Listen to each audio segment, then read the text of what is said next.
3 heads of the dragon varies could proudly declare checkmate. Whatever it takes, he thought as he excused himself as he went to make the preparations, whatever it takes. Brandon v. Part I. Barrowton came in sight and Brandon's heart plummeted in his chest. Ned, who was riding beside him, sent him a long look. "You can go on," he offered. "You could even take Lyra," he said, "Benjamin, and I can stop at Barrowton in your stead." Brandon looked behind himself to the carriage in which Vial was riding that day with the twins. He could not avoid this, not when it ensured his wife and children the comfort of a keep. No matter what Vial claimed, he had heard her breath at night, and though she did not lament of it, he knew being on travel for so long in the humidity was wearing down on her, and she was worried for Conlead, who looked to have the same problem, at least until he grew a bit more, and so did his lungs. He would have to face it. "I cannot deprive Vial and the twins of the comfort of the keep," he said. "Barbary shall have to swallow the toad and bear it," he added, "as will I," he concluded. "Avilia and the children's safety is my foremost priority." He had fancied himself quite in love with Barbary back in the day, and she had fancied him enough to let him take her maidenhead, convinced they could brave the whole north and marry. She had been the only one of his conquest for whom Brandon would have settled down, though he now could not prove any remorse over not having done so, since it would have meant never meeting Vial, or worse, she could have been betrothed to Ned, and Brandon would have always had to live with the guilt of loving his brother's wife. Ned nodded. "Then may I suggest you speak to your wife about it?" he asked. "Not much, because you feel something for her still, because even a blind man would see you love your wife heart and soul, but because she may feel disrespected were she to learn it from another out of spite." Brandon studied his brother. "When did you become so wise, brother?" he asked. "I truly lucked out, knowing you shall always have my back and I yours." Ned's smile was somber, but fondness shone in his eyes. "Brandon made to have Winterstorm turn have word sent to the Dustins," he said. "We shall reach them by sunset," he added, trotting back to the carriage and ordering Roderick, who was guiding it, to stop. Vial pushed open the curtain and small window to peek outside. Shara was inside, as well as were the babies, both of whom were sleeping soundly by their mother's side, small Conlead tucked against her breast. Taken by the impetus of the moment, he leaned down from the saddle and caught her lips with hers. His were almost ice cold against hers, warm and perfectly molding against his. When he drew back, he remained leaning with an elbow against his leg, and Vial caressed his face. "What it is, my love?" she asked him, clearly having read his expression well enough. "We must speak," he offered softly. Vial nodded and easily maneuvered Conlead back in his travel crib. Then she secured her dark purple velvet scarf around her neck and motioned for him to step away. Braedon guided Winterstorm to the side and dismounted just as Vial was leaving the carriage, closing the door behind herself. Her gloved hands clasped together, she walked to him. Brandon took one of her hands and tucked it in the crook of elbow as he led her away from prying ears, as this was not the kind of conversation he wanted an audience to. "Tonight we shall stop along the way," he told her. Vial nodded. "I," she said, the northern brusque word sounding melodic from her rosebud lips as she looked in his eyes. "You already told me so." I did," he said. "Only, I may have withheld some information," he commented. Vial said nothing, letting him gain his courage before finally confessing. "Barrowton is the seat of House Dustin," he muttered. I know. I stopped here during my bridal procession from the south. Lord and Lady Dustin are around our ages as well," she offered. "What of it?" Brandon felt even worse, especially recalling Barbary's glacial missive when word had been spread of Brandon's betrothal to Vial. Lord Dustin had come alone to the wedding, claiming Barbary was not feeling well enough to make the travel. "Lady Dustin," he offered meekly, "she and I had a passionate affair." She guessed, side-eyeing him for all that he was worth, a small wolfish smirk on her full lips.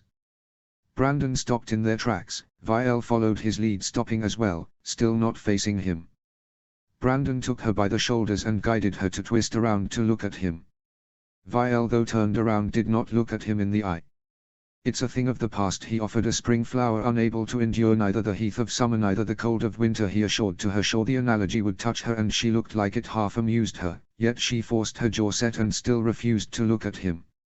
"My love," he pleaded, "you must believe me," he offered, his tone suppliant as well. "I hold no feelings for Barbary save those of fondness due to our past," he said, taking both her hands in one of his as he used the other to tuck a curl of silver gold hair behind Vial's ear. "And whatever I may have felt for her when we were younger is a now extinguished candle. It can certainly not even compete with what I feel for you."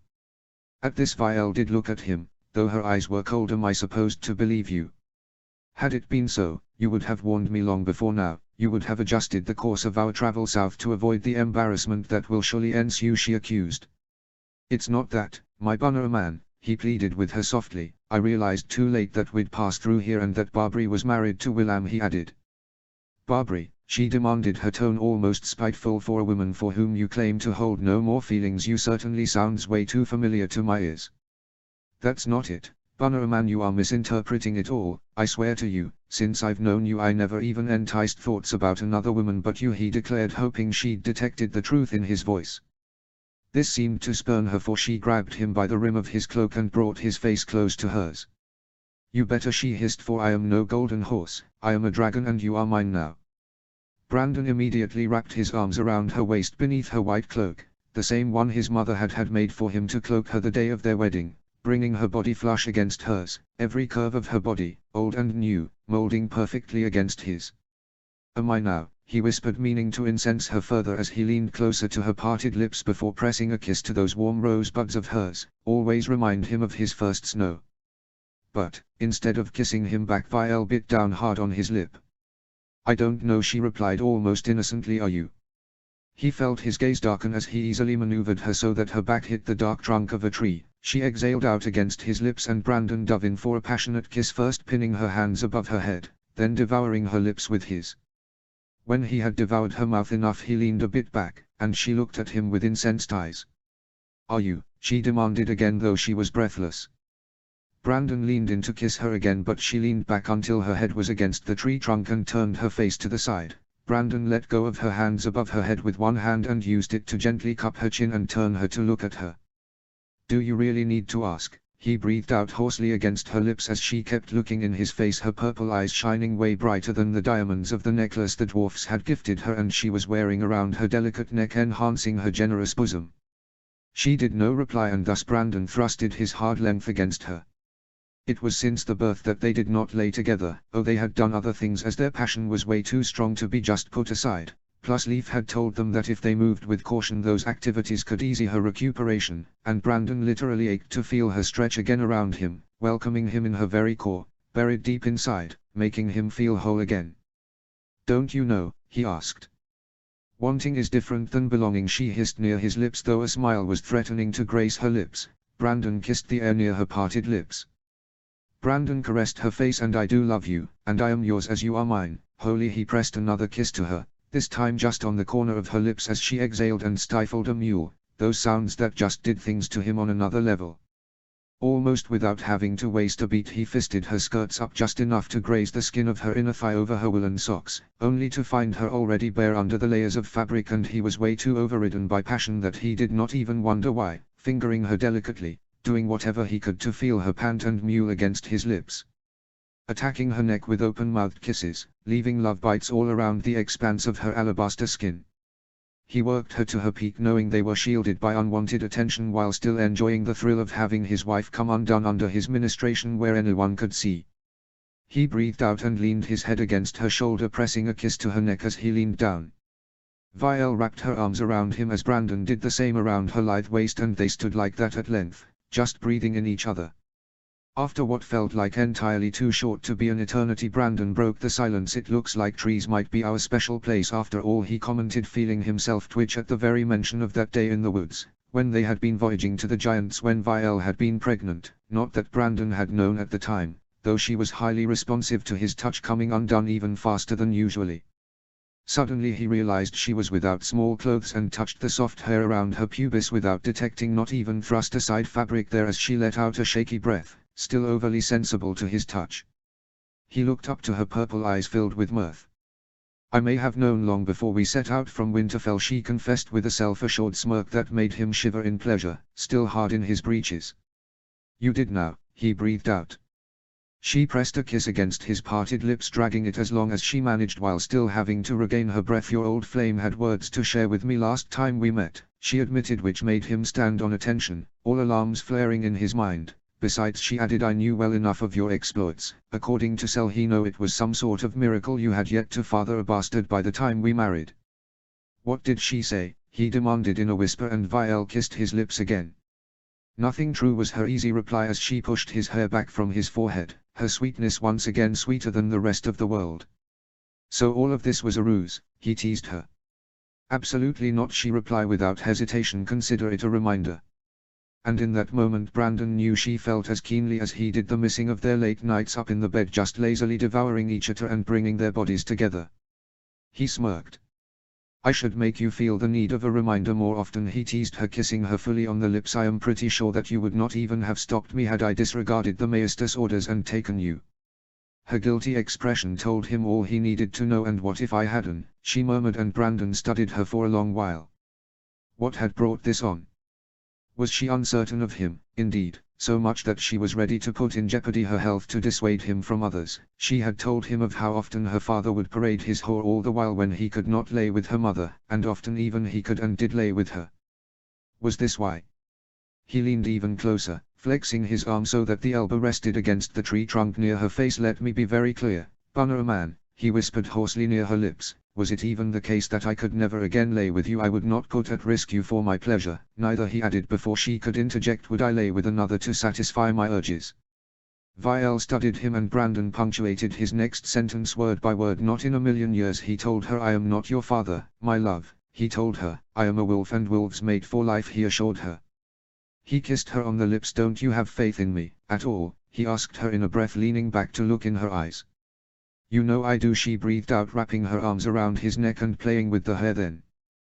"But," he added, "if I could," he told her, her eyes shining with worry for a moment, "I would take you every way possible every day for the rest of our life. Got it?" She smiled and nodded. She looked properly reassured now, other than properly loved. They heard one of the babies crying from where they were and smiled between themselves. "Osric sounds hungry," she informed him. Try as he might, Brandon couldn't understand how she managed to recognize the various types of cry of their children, though both of them could easily recognize who of them was crying at first sound.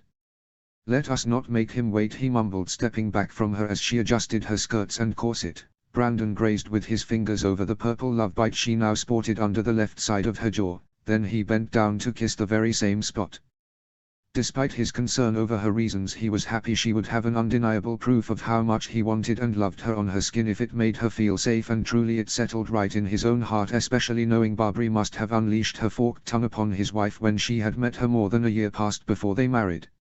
He had words he wanted to say himself to Barbary just for that, and if she dared disrespect his wife before him, he would set her straight before everyone. Notes. Well, this got a bit out of hand and became way too long to post it as a standalone chapter, so I had to split it in 2 parts. Hope you enjoyed. As always, let me know what you think of it. Sending all my love. G. Chapter 20, Brandon v. Part 2. Summary. As promised, Part 2 of Brandon v. It's mighty long, as I have told you, so bear with me because it spans over the course of some 2 weeks or so and lays the ground for what is to come. Notes. Enjoy. See the end of the chapter for more notes. Chapter text. Brandon v. Part 2. They stopped inside the inner courtyard of Barrow Hall. Brandon had rode in first, followed by Lionel and then Ned and Benjamin. Lastly had come the carriage in which rode his wife and the children. The lady of the keep, Barbary, was awaiting for them with William. She was still tall and slender of frame. Her deft hands were clasped together and her long brown hair were held up in a braided bun that left her chiseled features bare. Her square jaw, full lips and long, elegant nose, the a bit set apart eyes, with long lashes as dark as honey. She was wearing a dark grey-blue woolen dress that wrapped as a glove around her figure. Her husband, an inch shorter than her, stood by her side, proud. As they welcomed them, Ned dismounted and escorted Lionel to greet them together with Benjamin, while Brandon looked hard and long to Barbary before dismounting. He saw her smirk the moment she noticed his wife's absence, and he rapidly turned to reach the door of the carriage. Easily he offered his hand, and his wife's hand came out as he helped her down in her grey and white dress with purple inserts. Her scarf was loosely wrapped around her neck, the dagger he had adjusted to her waist the day of their wedding shining attached to the purple silk waistband. The rim of her dress fur-lined same as they bell-like sleeves, and her marriage cloak wrapped around her shoulders. After her descended from the carriage also Lady Shara carrying an awake Osric and Dahlia carrying a just waking Conlead. Brandon easily brought her hand to his lips before tucking it in the crook of his elbow and leaning down to press a kiss to Conlead's squealing silver gold head. When he looked back at Barbary, her smirk had dimmed. Brandon escorted Vial to them, and he and William shared a smile and clasped each other arms. William was barely older than Brandon was, and he had spent most of his youth in Barrowton, being fostered by William's father before he passed away. "Lady Dustin," he offered with a cold tone. Lord Brandon, she replied, her eyes flaring as she inhaled sharply to her nostrils. Vial, to her credit, invariably kind that she was, tried to put a stop to the tension by looking directly at Barbary. My lady, she offered gently, I am most happy to see you again, she said. I remember fondly my time spent here under your generous hospitality, my lord, well found. I hope you are both well. I've heard you were feeling off last we heard of you by your husband. It was clear that neither William nor Barbary knew how to respond to her. His wife was tender and kind, no doubt about that, but she had grown up in the south where the court was dark, filled with backstabbing traitors, false friends and hidden foes. She knew her way around courtesies and diplomacy. A skill Brandon and most of the northerners lacked. Yet, he was coming to find, Vial's kindness could be as brutal as the bluntness of the northerners. There was a long moment of pause during which Barbary looked up at him as if waiting for him to intervene, perhaps put in her place his wife, which, really was a cackling notion, while William and Ned observed the scene looking mighty uncomfortable. Benjen was shaking his head and keeping Lyanna by a hand. My wife has asked you a question, Lady Dustin, he told her. Barbary exhaled as sharply as she had inhaled and looked half murderous at Vial. I am feeling better, my lady, she replied. The title spat as if an insult, though I would despair if the same malady was to befall your ever-delicate health. Perhaps we should head inside. Barbary always had had the forked tongue, yet Brandon would not stand for her to unleash it on his wife. He made to take a step as William did the same, only for Vial to hold him back gently. She's right, my love, she said. You know I need to be careful, especially after the birth of our sons, she stressed out with a curving smile as if on cue. Lead let out a mighty wail. Besides, it looks like our youngest is hungry indeed. Brandon had yet to see his wife being so brutal. Lyanna was looking at Vial half in admiration, half feeling sorry for Barbary, who she had known all of her life and who she would have more easily accepted as a member of their family. Ned was clearly as uncomfortable as William looked to be, and Barbary was fuming with anger. Barbary herself, he knew, came from a very fruitless union, yet she had yet to fall pregnant, and by the way she was looking in disdain at her husband, it might have something to do with her inability to see in her husband a partner other than a match made by her father to clean the stain of having given her maidenhead outside of the marriage bed. Dahlia came closer and held out the babe for Vial, who accepted him in her arms and cooed to him with a smile. Brandon knew Barbary did not want children, at least not yet. She wanted to live her life as Lyanna did, as free as any man was. She had even spoke to him at night of going to Bear Island and be as free, and the women of House Mormont were. So he knew she was not hurt by the implication she had yet to birth children, but over the fact that Vial had not only married him where she had wanted to be the one to be his bride, but she had also succeeded, despite all the odds staked against them, to give him not only one but two sons in the course of little more than a year. Vial was renowned for her frail health. Instead, she had given them all proof that she was not only healthy but could birth healthy and robust children. This seemed to spur William to action as he offered his congratulation on the birth of the two children. Barbary was still fuming as she showed them inside. She showed Ned and Benjen to a shared room and Lyanna to a single room. Then, as Ned and William spoke between themselves, she showed him and Vial their chamber. We choose the warmer rooms of the keep for you, my lady, she said. You and the children can rest here, she added, showing her the ironwood door. Lord Brandon, if you will please follow me, I will show to you your chamber. Brandon knew it was usual for husband and wife to sleep in separate quarters, especially so soon after the birth of children, but gave Barbary a wolfish smile. He turned to Vial and pressed a chaste kiss to her cheek. Wait for me, he murmured against her skin. Before straightening, Vial took his wrist in her hand and shook her head. Brandon, no, she murmured softly, almost pleasing. Brandon gently unwrapped her hand from his wrist and gave it a silent squeeze of comfort before turning and making a gesture to have Barbary lead him. Barbary sent a smirk toward his wife, a smirk he was sure would never grace again her lips in his wife's direction again after he was through with her. He followed her in silence as she told him she had him put in the same chambers he had occupied when he had been fostered here, chambers he knew were directly besides the family wing of the keep. He followed her silently, stalking her like a wolf with its prey. Barbary looked to be high on her conviction he had just set aside his wife to spend more time with her. These are them, she said, gesturing to the ironwood door. I've had them prepared exactly how you like them, private and fresh, she breathed out, pushing the door open. Brandon walked to the threshold. She did not move from it, and they were standing near to each other, her head coming all his chin, her dark eyes so more darker than the pupil was blown. I hope you enjoy them again, she exhaled. Brandon looked down on her, his gaze intense, and made to move a hand. She closed her eyes, convinced he was about to caress her face. Instead he pressed his hand against the door jamb and leaned closed as she arched against it, her hands grasping at the wood for support. He was but a breath from her lips when he suddenly leaned away from her. She gasped and made to follow him, leaning closer, but the rage in his grey eyes must have stopped her. "Behave yourself as the high-born lady you are," he spat. "You can have these chambers tore down brick to brick for all I care," he seethed. Both knew he was not just speaking about the rooms. These rooms had seen their nights of passion. He was sure it was why she looked to be so fond of them. Brandon took another step back. "I will be in my wife's quarters," he added. "That's where I belong," he informed her before turning around and making to walk away from her. "And what if I use them with Willam?" she demanded, wrapping her long, strong hand around his elbow. Fury itched in her very handsome's face. She was only sharpness. Brandon found himself asking how could he ever had found her so enticing when she was only hardness and nothing else. Now that he had proved on his own skin the softness of his wife's skin, silken and fire-resistant that it was, every soft curve made for exactly to fit against him, he could only thank the gods his fate had not laid with Barbary. He looked up to her with a bored look in his eyes. "Do as you please," he said. "He is your husband after all." "Is that all that you have to say to me?" she asked, blinking back angry tears. "Has that dragon bitch truly enchanted you, as they say?" Brandon freed his arm from her grip and looked at her darkly. "I would advise you against speaking naught of my wife to my face again, Lady Dustin, or to her either," he hissed, "for to me she is irreplaceable." Barbary dried furiously at the tears on her cheeks. "And what of me?" "I know you were forced to marry her," she said. "We can still run away, just the two of us, live our life the way we always wanted to."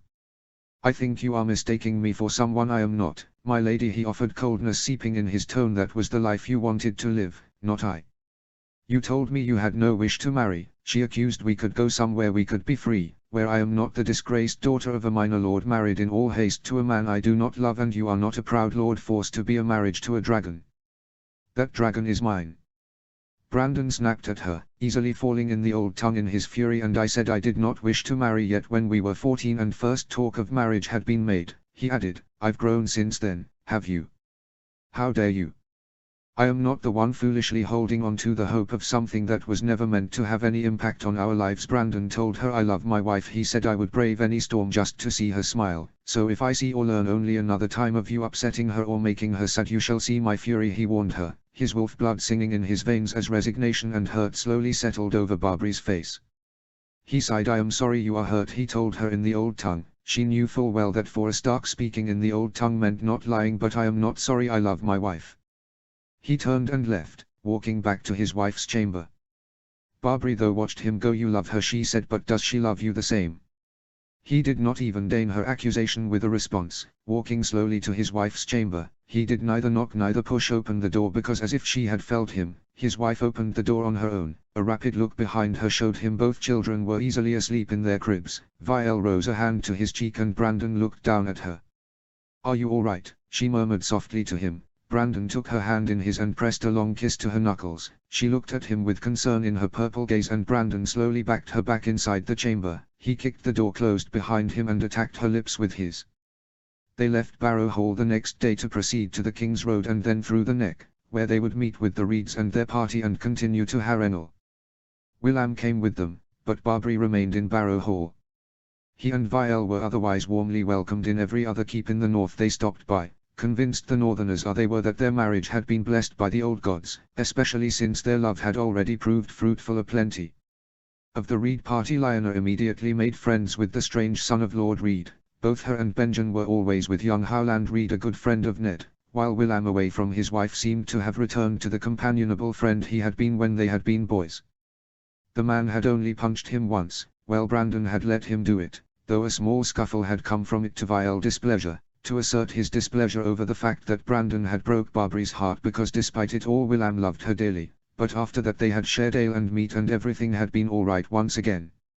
Vielle had been somewhat less than impressed by said stunt, especially since it had devolved into a fist fight, but by the time they reached Harrenhal she seemed to have warmed up to Willam and considered him a friend as well.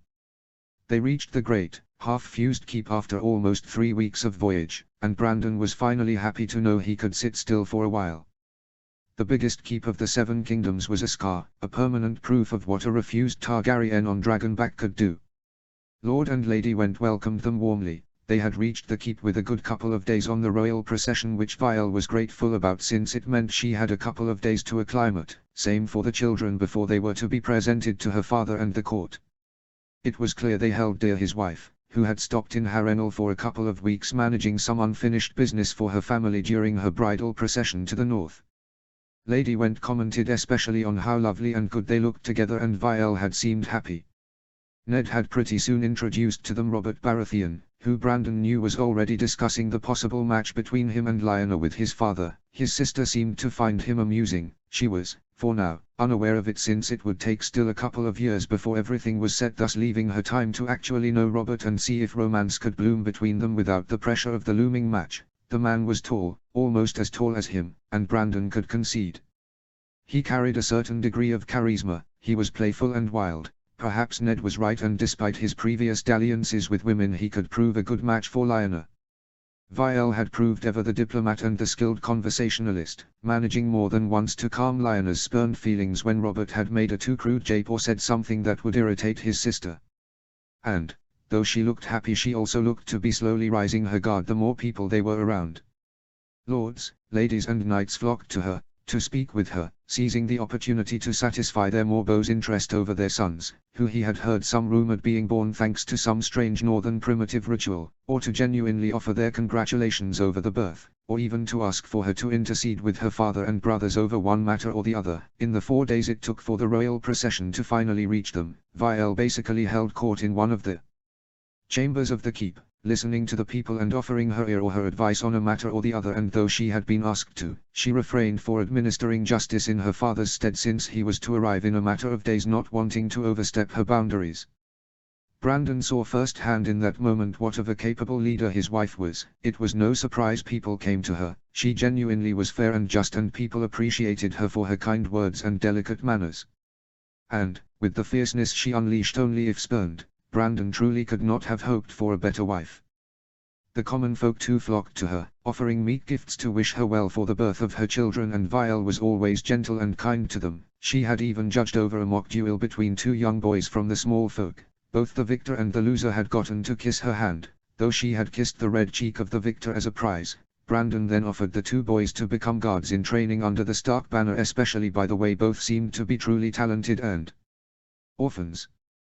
They had agreed joyously, even swearing their dull, of bad metal swords to him. Brandon had smiled and hoisted both on them from around the waist, lifting them to his hip, japingly telling them that if they even dared to look all moony to his wife he would beat them and teach them a lesson. It had served too little, though they had started to shadow him, and amused Lyanna greatly.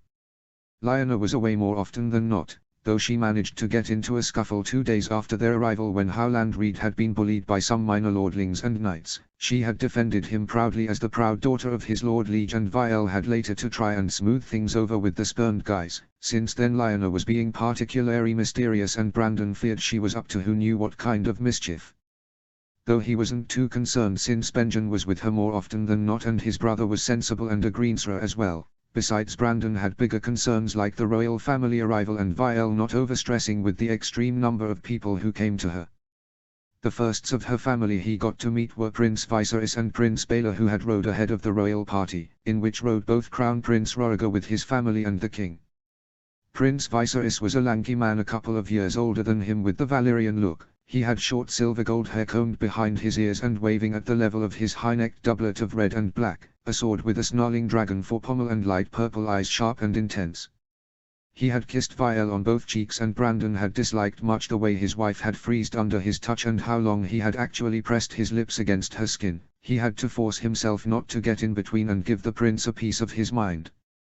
He had refrained, knowing his wife was fond of all her brothers, though he failed to recall if she was especially fond of this one. By the look of it he could beat him a bit bloody and perhaps she would forgive him, but he would not for now, since he wanted to do his best to make a decent impression at the very least.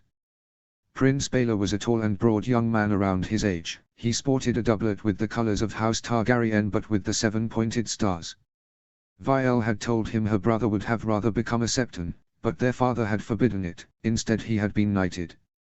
Prince Baelor had been warm to her, had hugged her, and his wife had hugged him back and pressed a kiss on her forehead, stepping back in proper time. Brandon had especially squeezed hard his hand when Prince Viserys had greeted him, The man's hands were sweaty and his hand grab was weak. That was not the case for Prince Baylor, who had a mighty handshake and a pious smile. Prince Viserys had commented that Vielle had grown more beautiful, and at this Brandon really had to contain his own rage, as the once over his wife had received from her brother had freezed his blood in his veins and spiked his anger. Prince Baylor had been the one to smooth things over, commenting on how motherhood seemed to agree with her before they excused themselves. Brandon did not like them at all, yet he had gotten Vielle from it all, so he supposed to could make good face to bad hand, because in the end they would always remain only some faraway estranged in-law, and he got to live with his wife happily for the rest of their lives. Though he may still challenge Prince Viserys to a friendly spar just for the chance to teach him some manner pertaining his wife. And if he got a bit too bruised and bloody to make an appearance in the coming tourney, well, Vielle would forgive him surely, and if she wanted to pout for a bit it just meant Brandon had to earn her forgiveness, and he liked the idea, especially taken into account that the half-year mark Leaf and the Maester had instructed them to take was coming, and he just needed an excuse to take his wife and not let her leave their bed for some days. Having to earn her forgiveness looked to be the perfect excuse. Notes. Next up, a Lyanna chapter. The tourney of Harrenhal in full swing. Chapter 21, Lyanna 3, Part I. Summary. The begin of the happenings of Harrenhal. Notes. Enjoy. See the end of the chapter for more notes. Chapter text. Lyanna 3, Part I. She pucked the arrow in place and rose her hand, the string biting at her fingertips, the stretch of her limbs. She was feeling something odd in her stance, but though nothing of it, and released the arrow anyway. It sprung free and flew forwards, but embedded itself at the far end of the target, missing the center of it. Lyanna winced and brought a hand to her left shoulder. Benjen laughed and pointed a hand at her. Lyanna, spurned on by her brother, turned around, her expression thunderous, and fixed her glare on him and Howland Reed. It was matter of moments. She let the bow fall and launched herself at her brother, who swiftly got up on his feet and started to run around the small archery grounds. Benjen, being the little pest he was, could potentially walk onto the archery field blindfolded and still not get it, thanks to his greensword capabilities, and in fact he ducked, avoiding being hit by a stray arrow. Lyanna, on the other hand, did not have this kind of capability, and though Robert Baratheon was cackling a loud laugh as he and Ned looked over the two siblings running like mad and distracting both from their duel practice with their antics. "You two be careful," Ned called, but Lyanna could feel the smile tugging at his lips, so she turned around and flipped to him, an arched brow, feeling the rush through her locks of flint curls. The warm wind caressing her face. She felt so carefree it almost split her face in two. Yet she misstepped, and as she regained her balance she did not see the arrow coming her way until the boy who had sent it flying, unaware of her presence there, called out, "Look out!" It may have been far too late, as Lyanna realized she could only hope to duck down and hope not to harm herself, so she leaned forward and flipped onward, her shoulder hitting the soft ground of the riverlands as she rolled onto it and on her back to avoid the arrow, which hissed dangerously by her arm but did not hit her.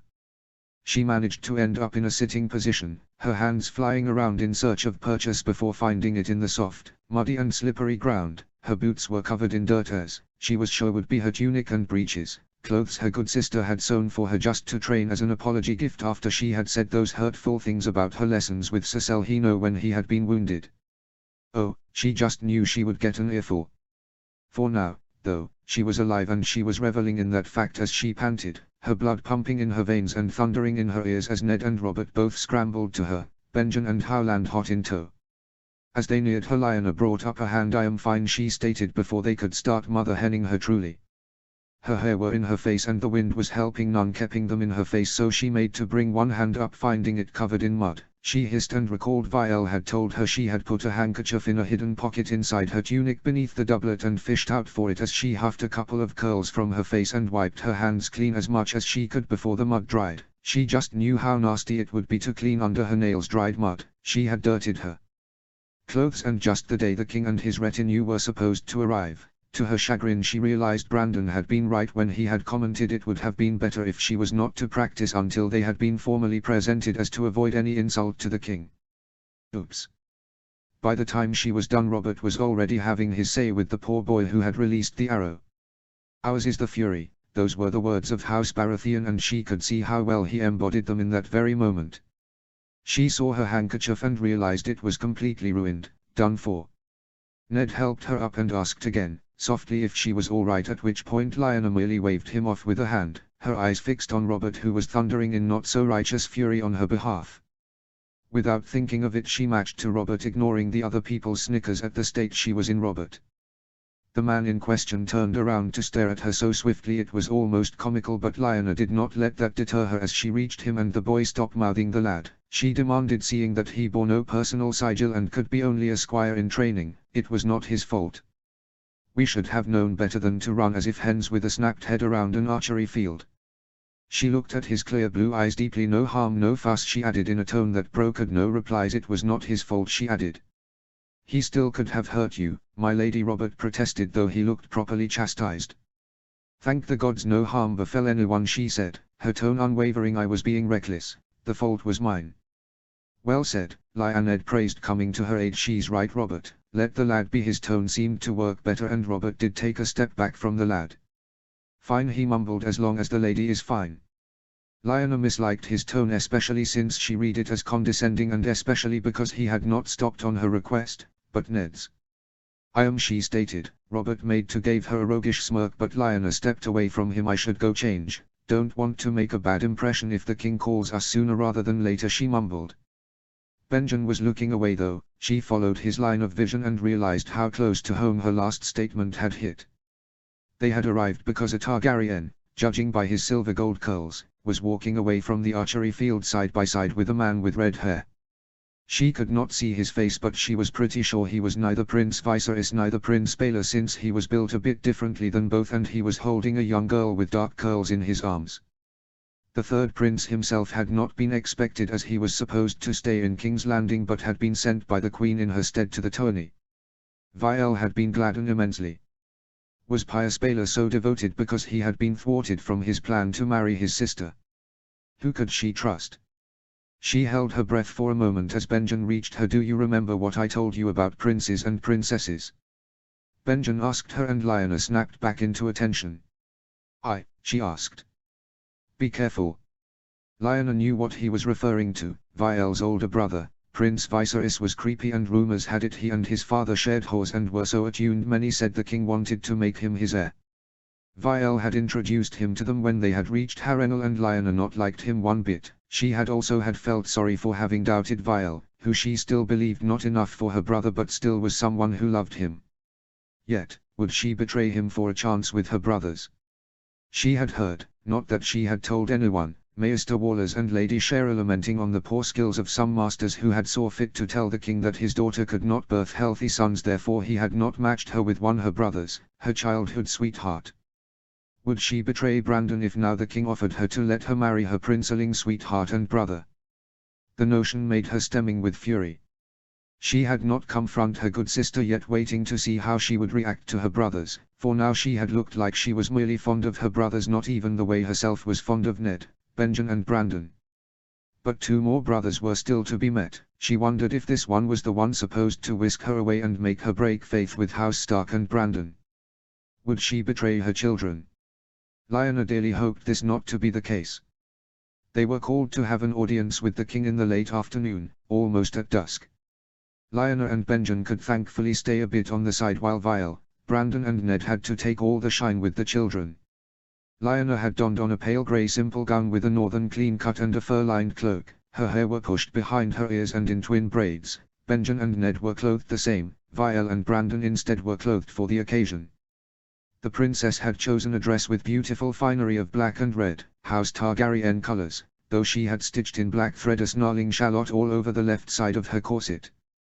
The cut of the gown was northern, yet the Targaryen colors her good sister had been remiss to wear in Winterfell now were like a punch in the gut for her. The gown exposed her milky pale neck and shoulders. Her collarbones were covered by a layer of dark fur with a smoke grey silken belt around her waist. It had double sleeves. The first layer was a smoke black that opened just above her elbow and fell in a bell-like shape with fur-lined rims. The inner layer of the sleeve instead ran to her wrist and fit over her arm like a glove. Her corset was smoke black with red inserts and the dark, lucid thread of Charlotte's snarling snout gleaming in the dusk sun. The skirts were a paler smoke black that almost looked dark grey with vibrant red inserts. It had been the dress she had wore the day of her wedding. The vibrant red of the inserts almost swallowed whole the rest of the color, so lovely it looked across her Valyrian features. Her hair were twisted in the northern fashion as well, with curls bouncing freely, something that in the south only a princess could dare to pull off. She looked like a nervous reek, as Lady Shara and Dahlia held the babies so they could be presented to the king. Brandon seemed as nervous as she was. They were the one to lead their small, little procession from the rooms they had been given to the Hall of 100 Hearths, where they would be introduced to the king and the rest of the court. The moment they walked by the door, she saw Vielle setting her jaw, take a deep breath and clasp her hands together before putting her palm over Brandon's knuckles, the other hand taking hold of the various layers of the skirts. She set her chin up and nodded to the valets. Lady Avilia of House Targaryen, the valet announced, making Lyanna cringe, and Lord Brandon of House Stark, Lords Eddard and Benjen of House Stark, Lady Lyanna of House Stark and Lord Osric and Canlead of House Stark. She found odd Avilia to be addressed by her maiden name, but she had been anyway announced next to Brandon, though their children had been addressed last, while she had been addressed even after Benjen. It just made her feel even more paranoid over her loyalty. They stopped a good deal of steps behind Vielle and Brandon as they fell to their knees. The king was an ugly thing. Way too thin, with glazed over and way too little amethyst eyes, fair skin made rough by a long unruly beard, long almost to his talons, silver gold hair, frizzier than most, so tangled a bird could nest in them without problem of being found, long bony hands with long, curved, dented and yellowish nails, crooked teeth and a creepy smirk tugging at the corners of his wormy mouth. He was something from an odd nightmare. The same could not be told for his heir. Prince Roriger, for little she could see from the corner of her eye. The heir to the Iron Throne was tall, with a broad chest, athletic in form. He wore his house colors proudly. There was defiance in his gaze as well as sageness. He looked like a fair version of Sir Selhino, with gentle curls of silver gold around his face and brow and bright amethyst eyes, chiseled features and that air of confidence that oozed from him. He wore a coronet on his brow and sat with his wife at his side. The woman looked almost haunted and too pale for her complexion. Was she sick, she wondered. Princess Elia Martell was young, yet she looked drained and old. Her brow tresses were swept aside and she wore a ruby tiara on her forehead. Her daughter sat at her side, all dark curls and skin but dark amethyst eyes as well. Her son, a boy of almost a year, was balanced on her lap. The infant, second heir to the Iron Throne, was astounding. His skin was almost as dark as his mother's and he had what looked to be about to become a kite nose, but the rest of his fee outer as High Valyrian. He had the silver gold shock of hair on his head and intense purple eyes for a babe so small. Prince Viserys looked sour on his feet next to his father, who had had the fit of rage of the century, the rumor said, when his third son Prince Baelor had presented himself halfway through, stating he had been sent by the queen to joust in her name. In fact, the prince did not stand with the rest of the family but with the Septon and Septars present in the retinue. The fourth prince, Inys Targaryen, was as well by his father and brother's side. He looked like a younger, more commonly version of Prince Roriger. Young he was, only a bit older than her and not yet as charming as the heir, yet he too shared the High Valyrian features and looked to be completely enraptured by them. Was he so curious? Raise, the king ordered, and so they did. Vielle smiled sweetly, her smile seeming as genuine as the ones she reserved to them. To whom was she lying? Your Grace, she greeted softly, my most esteemed father, her voice like the sweetest of honeys, and her brother looking at her as if she hung the moon in the sky. I am happy to find you and all my brothers and your sons well and in health. Was that being in health? The man waved a hand dismissively. My daughter, I have heard of your portents, he commented. I must tell you, my sweetest, that the men who dared slandering you have been punished accordingly. Vielle looked to have paled at least 2 tones. That's reassuring to hear, your Grace. Thank you for having avenged my honor, she replied curtly. May I present you my husband? Lord Brandon of House Stark, heir to Winterfell. Took you long enough, sister. What game are you playing at? Your Grace, Brandon offered, your highnesses. I must offer my greatest gratitude to you for having graciously made me a most honored and happy husband to Princess Avilia. You have been treated well, North, dearest sister. Prince Roriger asked, sounding fond and concerned as a true brother ought to be. His voice was swift, melodic and as soft as velvet. Very much so, my most esteemed brother, she replied. The whole North and House Stark prominently have welcomed me warmly and treated me fairly and justly. I am most happy. So far so good, keep talking. Good. She sensed an uneasiness in the Crown Prince now, but his wife was swift to cover for it, a sad smile on her face. The North seems to have agreed with you greatly, sister, she offered, and motherhood as well. Thank you, sister. There was distinct and true fondness in her good sister voice. Now I am almost most happy for the birth of your son. He is most welcome, and so very beautiful, she offered. Osric gurgled and whined a bit, and Candide stirred in Dahlia's arms. The babe on the lap of the princess looked in the direction of the noises, and his eyes welled up with tears as well. Vial was swift to put an end to that by coming close to Lady Shara and taking Osric from her arms, as Brandon did the same with Candide. They stopped lamenting immediately, and so with a sniffy gone Targaryen quiet as well in his mother's embrace. Crisis averted. Father, brothers, she said, coming closer, esteemed guests, let me officially present to you all my sons, the sons of the heir to Winterfell. Osric and Candide of House Stark, she added, exposing both children's head. The whole court held their breath as they set her eyes on her nephew. Osric with dark hair and grey-violet eyes, and Candide with silver, gold hair and grey eyes, both a perfect mixture of both parents and clearly in health. The king sniffed at them. They look robust. He commented, you proved your worth, daughter. And that was it. Vial seemed to be shaking, and Lyanna could see Brandon barely holding his anger at the condescending tone. Thank you, father, I am happy to have brought such honor to House Targaryen and House Stark both, she offered, ushering Brandon back down the dais before a small voice called, can I see them, aunt? Lyanna had not even realized the small girl had spoken until she had. Vial's features softened, but before she could utter one single word Brandon had knelt low. Come here, princess, he offered. A pregnant silence filled the hall, and Lyanna could not understand why everyone was holding their breath until the spider exclaimed such a genuinity. Prince Rhaegar nodded to his daughter, and Princess Elia stood up with her children and came closer to Brandon and Vial. Vial too knelt beside Brandon, though she looked tense. Had Prince Rhaegar been her sweetheart? He was handsome enough, she could concede, and he sounded kind, especially in regards to her. Careful, my shining son, Elia Martell warned her daughter as she swept her skirts like liquid sunlight over her feet and leaned down with her son balanced to her hip so that she was level with her daughter. Rhaenys Targaryen held out a chubby hand and caressed Canlide's chubby cheek. Hello. I am your big cousin, she said. I will look after you all, she said, leaning to give a kiss to her brother.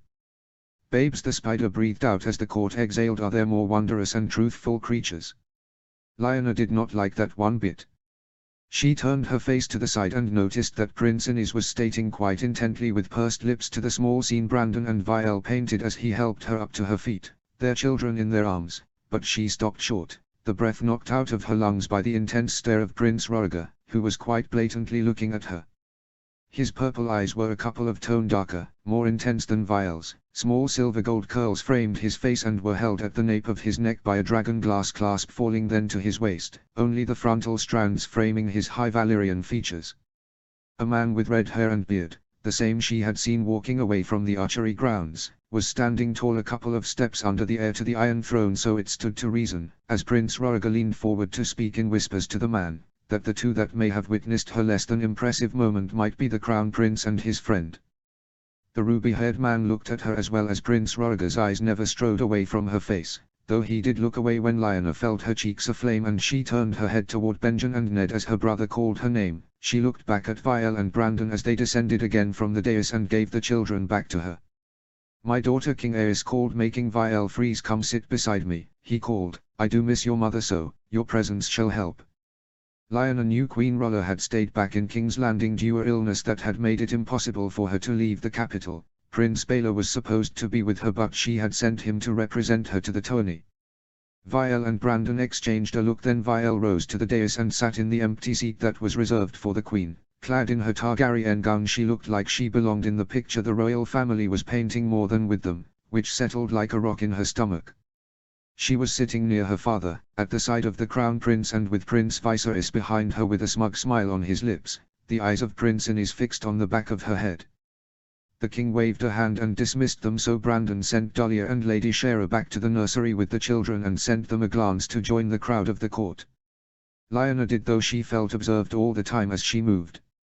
Son, the king said, a terrible glint in his eyes. Your wife is pale, he commented, looking at Elia Martell. Maybe she and the children should retire. My good daughter should look after herself to be able to at least educate your children, since she will fail other womanly duties.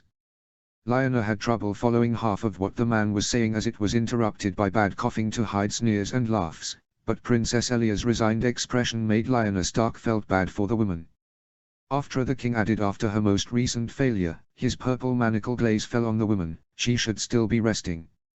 Lionel though could not look at Elia Martell who stood up, her robes pooling around her, as she held her son closer to her chest, as Princess Rhaenys was taken by the hand from a young lady wrapped in lilac, with dark hair and purple eyes, a Sheridan for show. Lionel almost giggled when she felt Ned hold his breath when she looked over the court as if to dare them to say something or judge them for having kept their silence. Prince Rhaegar made a face, stood up and pressed a kiss to his son's silver, gold head, before caressing the cheek of his wife. Lionel would have believed it almost loving if his gaze had held any degree of passion, the same she could see reflected in the princess' eyes. Instead he looked to be doing this only out of duty. Princess Elia walked away from the hall with her children in tow as Prince Viserys bent down to say something in Viel's ear.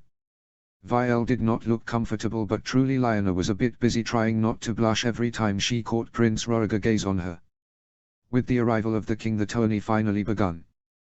There were a couple of side competitions that first afternoon, then a great welcoming banquet. The archery competition would span around 4 days, at the first light, and though Lionel had received permission to train she had not reviewed permission to complete herself in the archery competition. "Is everything ready for the joust?" she asked Benjen, who nodded at her as they walked to the main apartment they had been given to meet with the others. Lionel had chose for herself a simple grey gown with a bluish hue that complemented her eyes as her mother had told her before they departed, with a battered bronze waistband styles as weirdwood trees leaves. She had styled her hair by braiding 2 small sections of the frontal pieces and clasping them at the back of her head, the rest had been braided to the side and fell over her heart. She had looked herself in the reflecting glass for many minutes wondering what kind of updo would look better on her. The maid daughter of Lord Went, the girls whose birthday the Lord of Harrenhal was celebrating with such a lavish, wore them up with intricate braids and buns as did many of the southern ladies. Would she look more appealing if she were to look more adult with such an updo, but had resolved to just go with the easy way they were used to wear their hair in the north, after all. She was Winterfell's daughter. Ned was already in the antechamber of Brandon and Viel's chambers. He was balancing small Osric on his lap as Conlead played, his back supported by several cushions on the floor with a small wooden wolf. Brandon was sprawled on the floor near his son with the biggest grin Lionel had ever seen him sport as he moved another wooden figurine, this one a dragon, near his son playing with him. Here, take my place," he called jovially from the ground. "Let me go and speak to my wife for a moment," he added. Lionel nodded and waved off the compliments her brothers gave her as she sat near Conlead and started playing with the dragon figurine.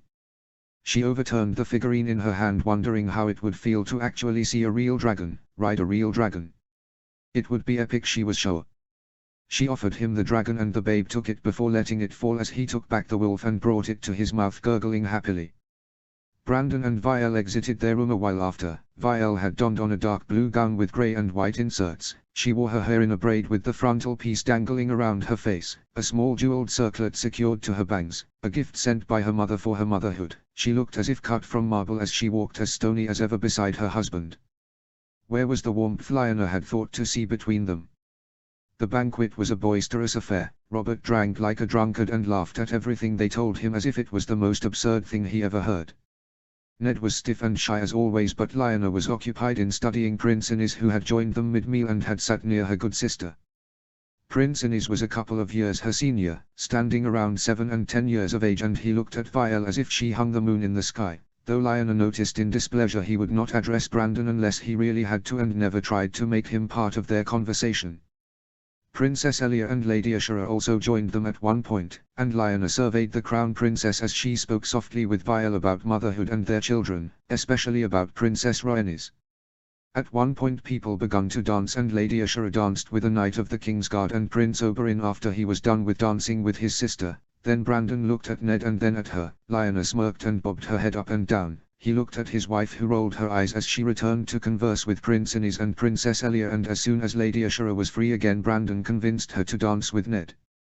Lionel almost fell off her chair in laughter, sharing that laugh with Robert and Benjen, when Ned became as red as fire when Lady Ashera invited him to dance with her with that sparkling in her eyes.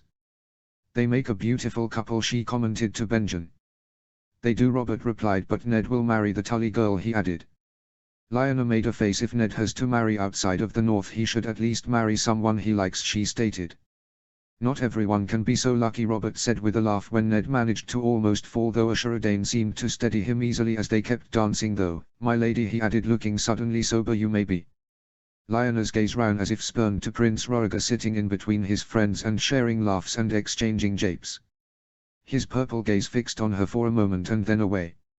She looked in Robert's earnest blue eyes and smiled tight-lipped, nodding her head. After the dance was done, Princess Elia said something to Viel and she smiled broadly. Brother. Both Prince Roriger and Prince Viserys turned looking at her. Prince Viserys had a cold, calculating smile on his wormy lips, and she smiled brightly on us with a song. The whole hall clapped and Prince Roriger nodded curtly. Princess Elia stood up and walked to him, taking the seat by his side as she gestured for a servant to bring forth his high harp. Lionel had never bothered much studying music as her hands lacked any kind of musical talent, but she had never seen such a beautiful instrument in her life. It was pale as moonlight, the majestic wood of the instrument was veined by dark black and smoke-grey swirlings, and the strings shone like silver. There were 3 dragons styled out of the wood on the top of the harp. They seemed to sneak out of the panel. The top one has its wings opened and stretched apart, the second one was snarling, and the third one had a sliver of flame out of his fauces. Prince Roriger balanced it between his legs and picked at the strings, the notes flowing as if made of liquid music, lapping at them and commanding an holy silence from those in attendance. The melody was filled with melancholy, it spoke of love and of doom, and soon enough Lionel could feel the tears prick at her eyes. It was a vision so beautiful, the tall, broad Targaryen prince with his long hair all held back in a manly bun on the top of his head, some curls framing his forehead, his mouth moving with each syllable, making it sound as if coming from another realm altogether. She saw with the corner of her eyes Viel set her head against Brandon's shoulder and he pressing a kiss to her lips, chasing away the tears. She wanted a husband like that. She decided there and then as the tears started to flow down her cheeks. By the time he had finished, all the women were weeping because of the song. She made to take a napkin to dry her tears when Benjen laughed. Look, Ned. Lia is crying, he teased her. Lionel felt every eye on her in that moment as Benjen kept laughing when she wanted to be swallowed whole by the ground. She stood up and turned to Benjen. Do you like to embarrass me so much? She demanded. When Benjen kept laughing, Lionel took the goblet of wine she was nursing and yet not drinking and emptied its content on his head. There, she snapped. Now there's 2 of us, she seethed. Robert laughed even more loudly and Lionel hastened to give the prince and princesses in attendance an hasty curtsy before turning around and leaving. Her face flushed as she strode away, worrying her lip. Damn Benjen. He had embarrassed her to the hells and back. So much for camaraderie he had declared they had as they planned their revenge against the stupid lordlings that had bullied Howland. Notes. I know. I am terribly behind with replying the comments and updating, but I started once again working full-time and I am preparing that test, and on the top of that I had to lend my PC to my cousin to prepare his admission test to the university since he does not have one recent enough to work all the programs he need, so I am working from my phone. The less said, the better. As always, the gifts are not mine, took them from the net. If any of you is the creator and wants to be named for them or wants them taken down, just tell me. That said, hope you enjoyed it. What do you think it's going to happen? As always, sending all my love. G. Chapter 22, Lionel 3, Part 2. Summary. Part 2 of Lionel's POV. Notes. Enjoy. See the end of the chapter for more notes. Chapter text. Lionel 3, Part 2. She observed the 3 knights as they waited patiently for her to issue her terms of ransom. Lionel should have really thought this out better. She could only hope that roughening her voice as when she had done as a child to tell Benjen horror stories would be enough to not expose her secret. For one, her father would be furious and Lionel would find herself married in less than it would take to say no. For second, she wasn't only a lady in attendance. With Brandon's marriage to Avilia, she was also close-knit with the royal family, and if things got out of hand it would create more problems than good. I demand you teach your squires honor, my fellow knights, she said at last. They dishonored themselves and brought stain on your name by the way they treated terribly one of the bannermen of his grace. It is your duty as their mentors to see this matter through. They must be properly chastised. Her voice came out thankfully, booming through her helm, and she witnessed as the squires were roughly and sharply chastised by the knights.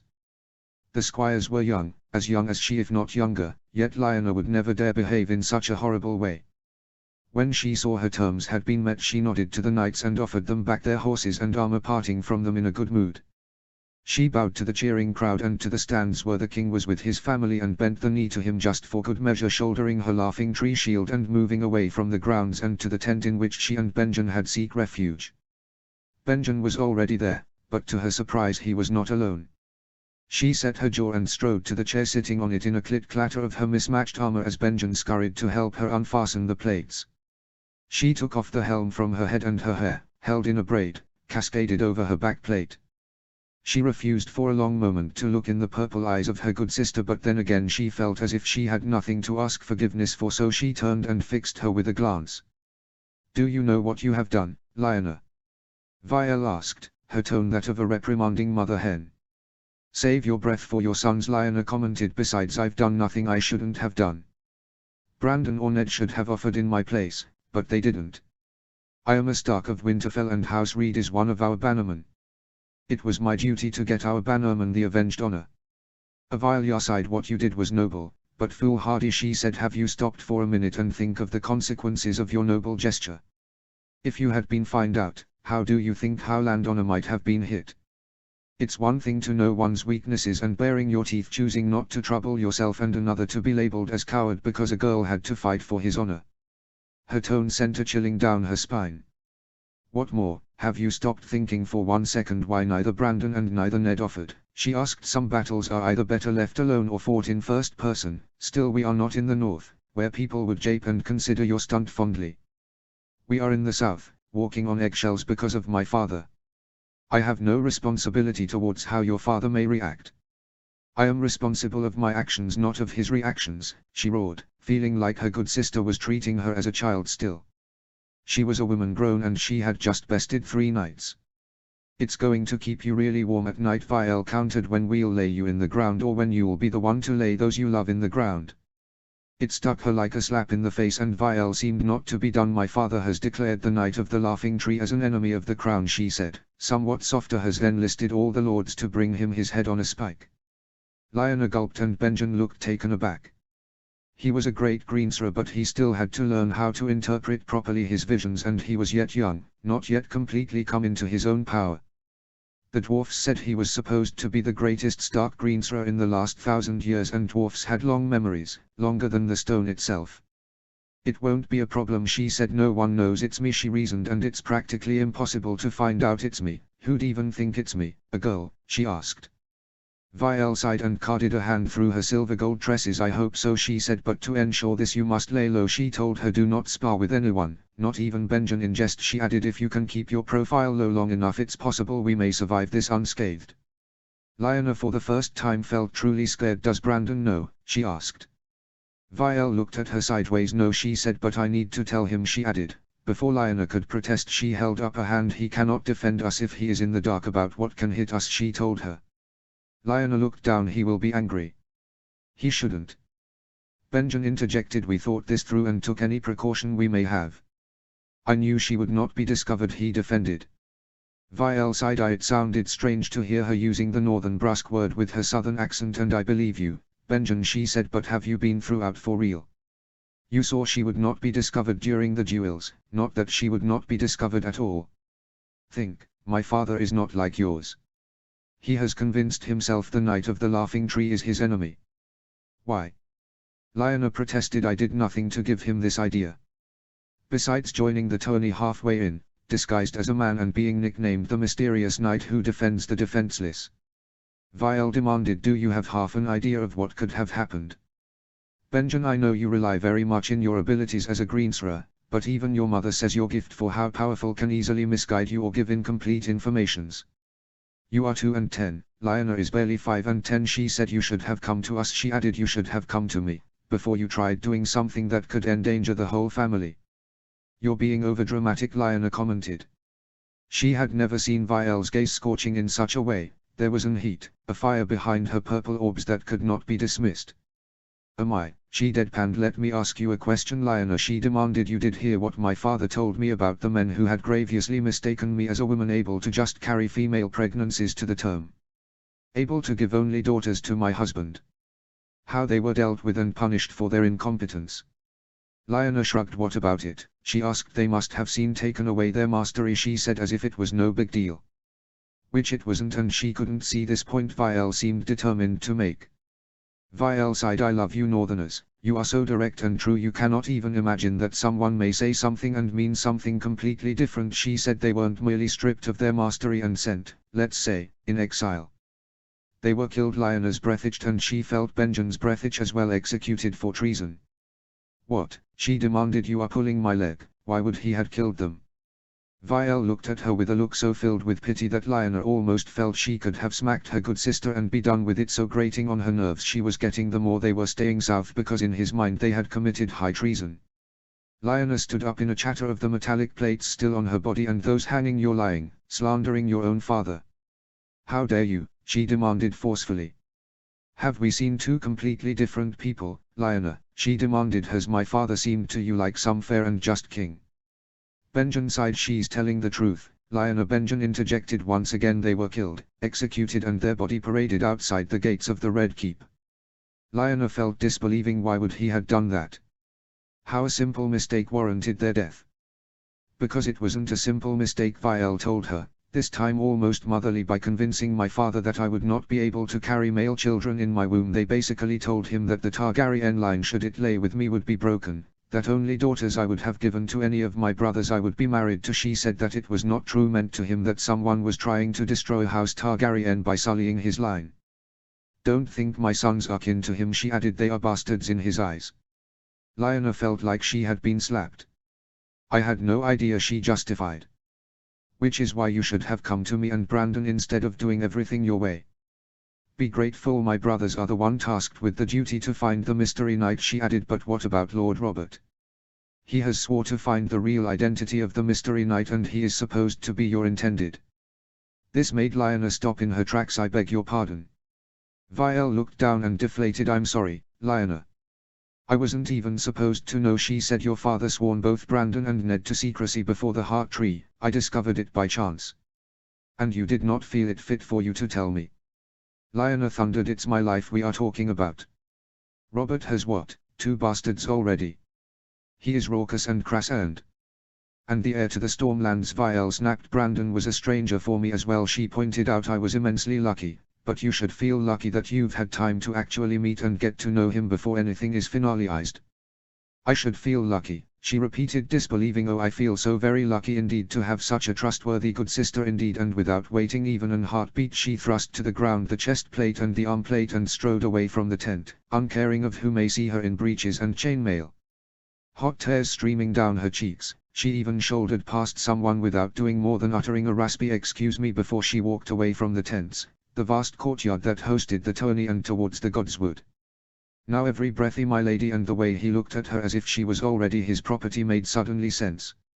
She was so furious she unsheathed her sword, still at her hip, and started to strike a tree trunk with it, not caring if she hit it with the cut of the blade or the flat of it, merely letting out her frustrations and crying.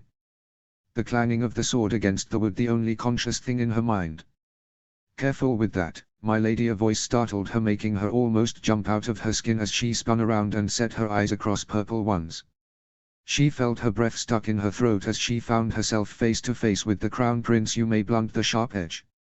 Rhaegar Targaryen looked like a prince who had straight out walked from a song, tall and lean, with curls of silver gold hair framing his face and a long braid twisted and pinned at the back of his head. He must have just left the tourney grounds, because despite looking groomed enough, it was clear he had just stripped of his black and rubies armor, as he was only wearing a white tunic, with his black and red doublet half laced up half left open, and his dark breeches. He wore no crown over his head, not even as a crown prince, and Lionel couldn't help but think that this was the way a man was supposed to be looking, not like Robert, more time drunk than he was sober, always feeling up this one servant or that other. As if he meant to have them all to his bed as soon as the night fell. Lionel felt awestruck for a long moment as he smiled at her, then she jumped up as if suddenly remembering who she was, where they were and who he was. She let the sword fall at her feet and dropped into a curtsy. Your Highness, she greeted furiously, drying her tear-stricken cheek. He was bluntly standing against a tree with his arms crossed over his chest, and Lionel felt as if she was some maiden out of a song by the way he was clearly looking at her. She realized only then that by wearing still only her chainmail and breeches she was absolutely in an improper condition. My apologies, Your Highness, she offered. I should not sneak out in such a state of undress, she added, looking down and feeling her cheeks flush. He was so very handsome that Lionel believed the gods themselves may have carved his features from marble. He shouldered against the tree and came closer. Lionel held her breath as he leaned down and reached for her sword. He stood up again and studiously observed the blade before twisting his hand and balancing it against the back of his hand hilt first as he handed it back to her. Lionel looked from the blade to his purple eyes and was elated by the intensity of his gaze. Lionel wrapped slowly her hand around the hilt and took the sword before sheathing it back in its scabbard. "A fine weapon," he commented. "A bit off-balanced for me, but it fits you perfectly," he commented. "It's clear you know your way around a sword," he added, and Lionel saw that there was no reprimand in his eyes, only awe.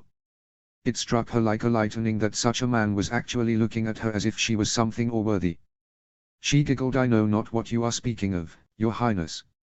I am afraid you have me confused with someone else. I am just a bit tomboyish," she tried, recalling Viel's words about the king enlisting his son's help to discover the identities of the mystery knight.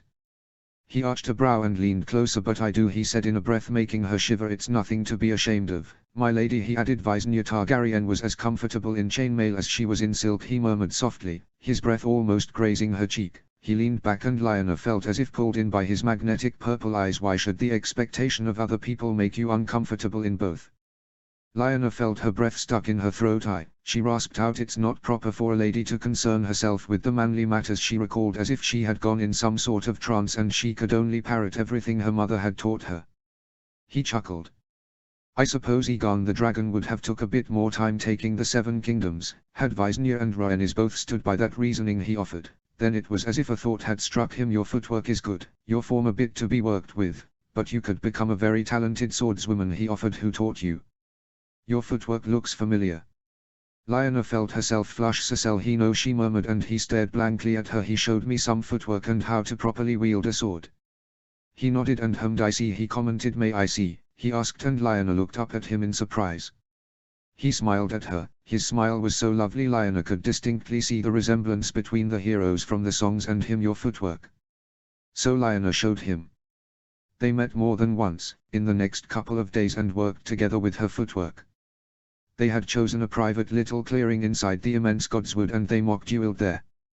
Often, after they trained, they would sit together and they would speak softly between one another. Rhaegar asked all his questions over the north, how strong it was since they were so elusive. Lionel took that as a genuine interest in her and her ancestry. He seldom asked of his sister, though he did comment that she looked to be happy with her brother, to which Lionel had replied by shrugging. Then as the days passed he started to get a bit more specific. He told of her of how worried and concerned he was about the state of the realm and his father's mental state. He sounded like a concerned son, as opposed to Vielle, who had only sounded disgusted and a bit terrified. Of course Rhaegar, he had asked her to call him by his name, was not terrified.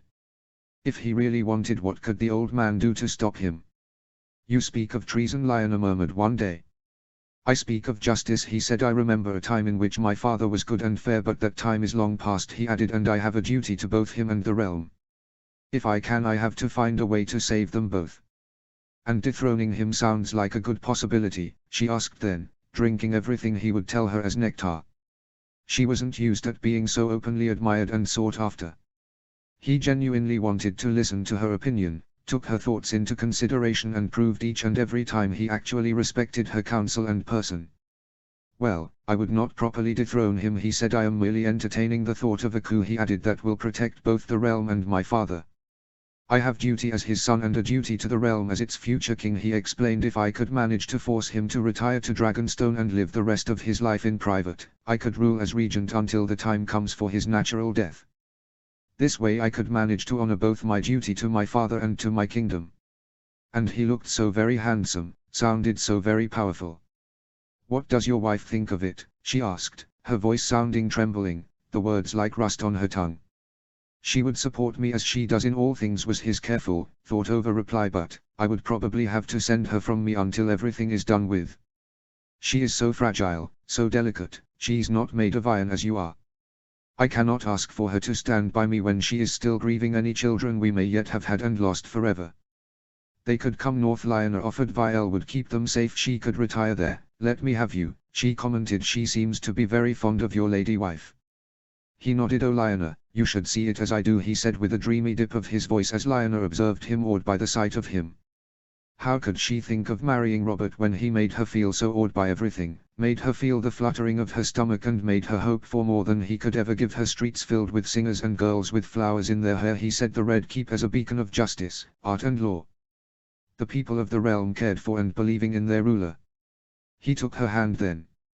He had never been so forward before, the occasional touch that lingered more than it was supposed as he showed her that movement or that other, adjusting her grip or her stance, and Lionel found that she liked that. "Oh, how I wish you would let me show it to you." New Harper's is Paramia, "How I wish you'd let me share it with you." Lionel, the way her voice dipped when he spoke her name made her close her eyes. He cupped her cheeks and for a mad moment Lionel believed he may be inclined to kiss her. What would she do? She wished he would kiss her, but on the other hand he had already wife and children. Yet she wanted, and she was a wolf, not a pale, ill sun shining in a winter day. She was a wolf of Winterfell, and wolves took what they wanted. She was about to utter the words when suddenly it started to rain over them. It made them break away from each other, startled like cats as the rain poured down on them. Lionel giggled softly to herself and stood up, twirling in the rain as the water drenched her clothes and her hair kissed her cheeks and lips.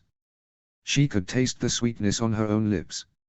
She outstretched her hands and started splashing. Rhaegar didn't move for a long while, just observing her with a reserved smile on his lips. "You should smile more often," she said. "You look more handsome when you do." Rhaegar smiled broader and held out a hand, gesturing to her. "You look 10 times more gorgeous when you smile so freely," he commented, and Lyanna skipped to him. "Dance with me, your highness." As her lady commands. They danced together some unknown ballad that made her feel giddy all over as his hands settled over her hips as they swayed. Lyanna lost track of time. She did not care for anything, until they stopped dancing and Rhaegar cupped her face again. "What are you doing to me, my Lyanna?" he breathed out against her lips before pressing his hot, soft ones against her cold lips. And Lyanna thought had any song she may have believed exaggerated truly made no justice to his kisses. She let him guide the kiss as she was inexpert of it. He cocked her head to the side and cradled the sides of her face. When they stopped to breath he sat again, running a hand through his wet locks of silver gold curls, and Lyanna smiled, finally sated this hunger for him she had felt since the beginning. "The gods must have sent you to me," he murmured, "for you are all I have ever searched for." Lyanna flushed. She was feeling so pretty as tears of love pricked at her eyes. She looked at him. "Then it would be my honor, Rhaegar," she told him. His smile was so bright that Lyanna almost couldn't breathe. Then he stood up again and claimed her lips with his once again. And again. And again. Notes. So. Rhaegar is really in love or using her for his schemes, both potential, the prince that was promised and the possible coup, and nothing else. I am writing Rhaegar as a very complex character. Do not be surprised if you see one side of him with Elia and by her, and another by Lyanna. There is a reason why we won't have one chapter by his POV until later. Hope you enjoyed. As always, let me know what you think of it. Sending all my love, G. Chapter 23, Vial 7 and the Protector of the Realm 2. Summary. Are you ready? Are you really? Winking face, smirking face. Notes. Enjoy. See the end of the chapter for more notes. Chapter text. Vial 7. All color drained from her face as all smiles died down. She observed with dread in her stomach as her brother, her valiant brother who had just won the joust, rode past his own wife in the stands to stop before them, ready to lay the crown of winter roses. Vial saw his gaze fixed onto Lyanna Stark and felt the dread building still. She felt Brandon still at her side, but in that moment her only concern was for Elia, for her other good sister who had paled considerably and who was gripping her brother, Prince Oberyn, arm in her hand, desperately trying to rein in her tears Vial could see glistening in her dark eyes, and to stop Oberyn from doing something fierce albeit impulsive to avenge her honor.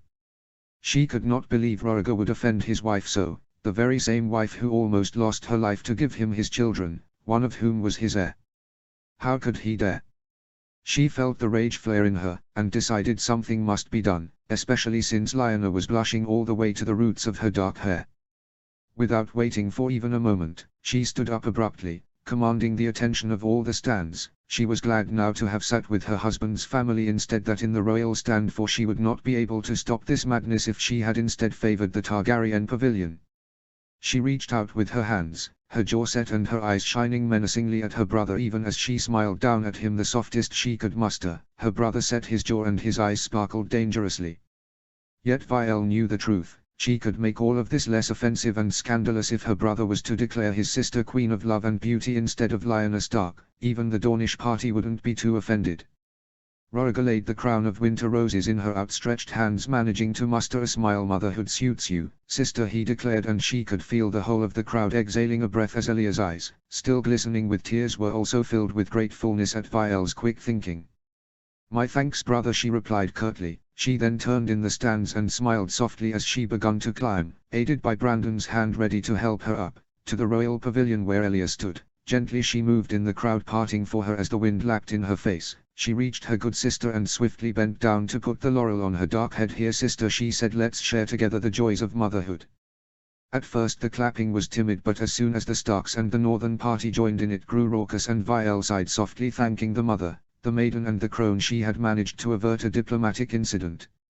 Elia stood up as well and kissed her on the cheeks before Vial made to return to her place, Brandon waiting on his feet for her. She smiled up at him and saw he was barely containing his anger at what had almost transpired, fury matched by Lionel's gaze. Truly, had the girl no restraint? Had she no idea of what had almost happened? How it could have destroyed all of their lives? By the time the champion was named, Vial sighed. She congratulated her other brothers for their respective achievements. Baelor had won the melee, beating Robert Baratheon quite easily.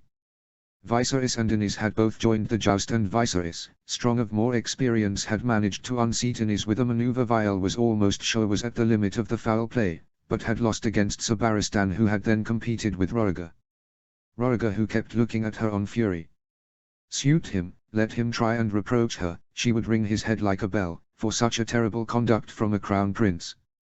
After that, and ignoring Viserys' smug look, Benjen and Lyanna already went away, and Ned disappeared who knew where, most probably running at the skirts of beautiful Ashura Dane. She and Brandon returned to their rooms.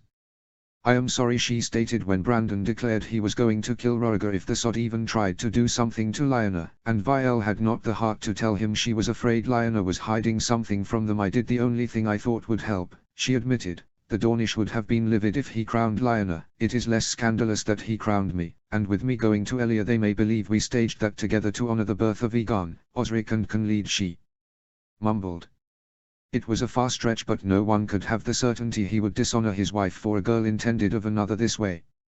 Brandon looked at her for a long moment. "I know, my love," he sighed, "but it still does not let me rest calm," he said. "I cannot wait to put all of this behind us, for us to finally return home.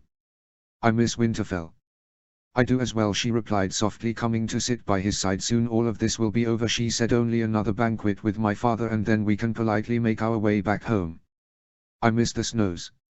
He cradled her face in his hands. "I miss my wife," he told her. "I miss burying myself in you until I cannot tell the difference between you and me." He pressed an open-mouthed kiss to her neck. "The lazy mornings in our bed," he said, "sleeping with our children next to us." Vial put a finger under his chin and urged him to look up. She pressed a kiss to his eyelids and lips. "I miss you as well, husband," she told him, squeezing his hand with her free hand. "Winterfell and the North are my home now. You are my home." They laid back on the bed, next to each, just breathing in each other. Since her family had joined them at Harrenhal, Vial had felt as if made of stone. She had to be always guarded and was afraid of even taking one step away from Brandon and the children. The protector of the realm too. He looked quietly to the king. "Is everything ready, Spider?" the king demanded with a glint of evil in his purple, reddened eyes. He giggled and fished from his bell-like silken and fur-lined bell sleeves the parchment the king had requested. "As you have commanded of me, your grace," he said with a deep bow. Prince Viserys, behind the king, grinned smugly. He had a purple cheekbone, but was otherwise unscathed. The poor landed knight that had managed to hit him on the face would not be long for this world, he knew, and his silver gold hair were pushed away from his forehead, his light purple eyes filled with satisfaction. Varys smiled at him as the king and the prince inspected the parchment. "Well done, Prince Viserys," exclaimed. "I do believe you have a talent for this, Spider." Lord Varys bowed. "It is my duty to see that my king's commands are obeyed." "If you do the same for me," Prince Viserys told him squarely, "when I will be king you shall be rewarded." "Your Highness is too generous. I am merely a servant of the crown," he replied, "and I do what servants do best, I serve." Viserys nodded. And soon he was dismissed by prince and king. Varys welcomed the dismissal, for he could better plot away from the tiresome king and his chosen heir. What had transpired the previous day was both liberating and worrying. Lady Lyanna Stark, it looked, had caught the attention of Prince Rhaegar, King Rhaegar, who had reunited all the lords of the realm to finally organize the coup for the Iron Throne. The lords had welcomed with favor his proposal, to remove Varys from the throne and have him retired from court as Rhaegar worked as regent until his ultimate death and his crowning ceremony as king regnant, and Varys had been working tirelessly to put the ends of all tides, make sure everything went as smoothly as possible.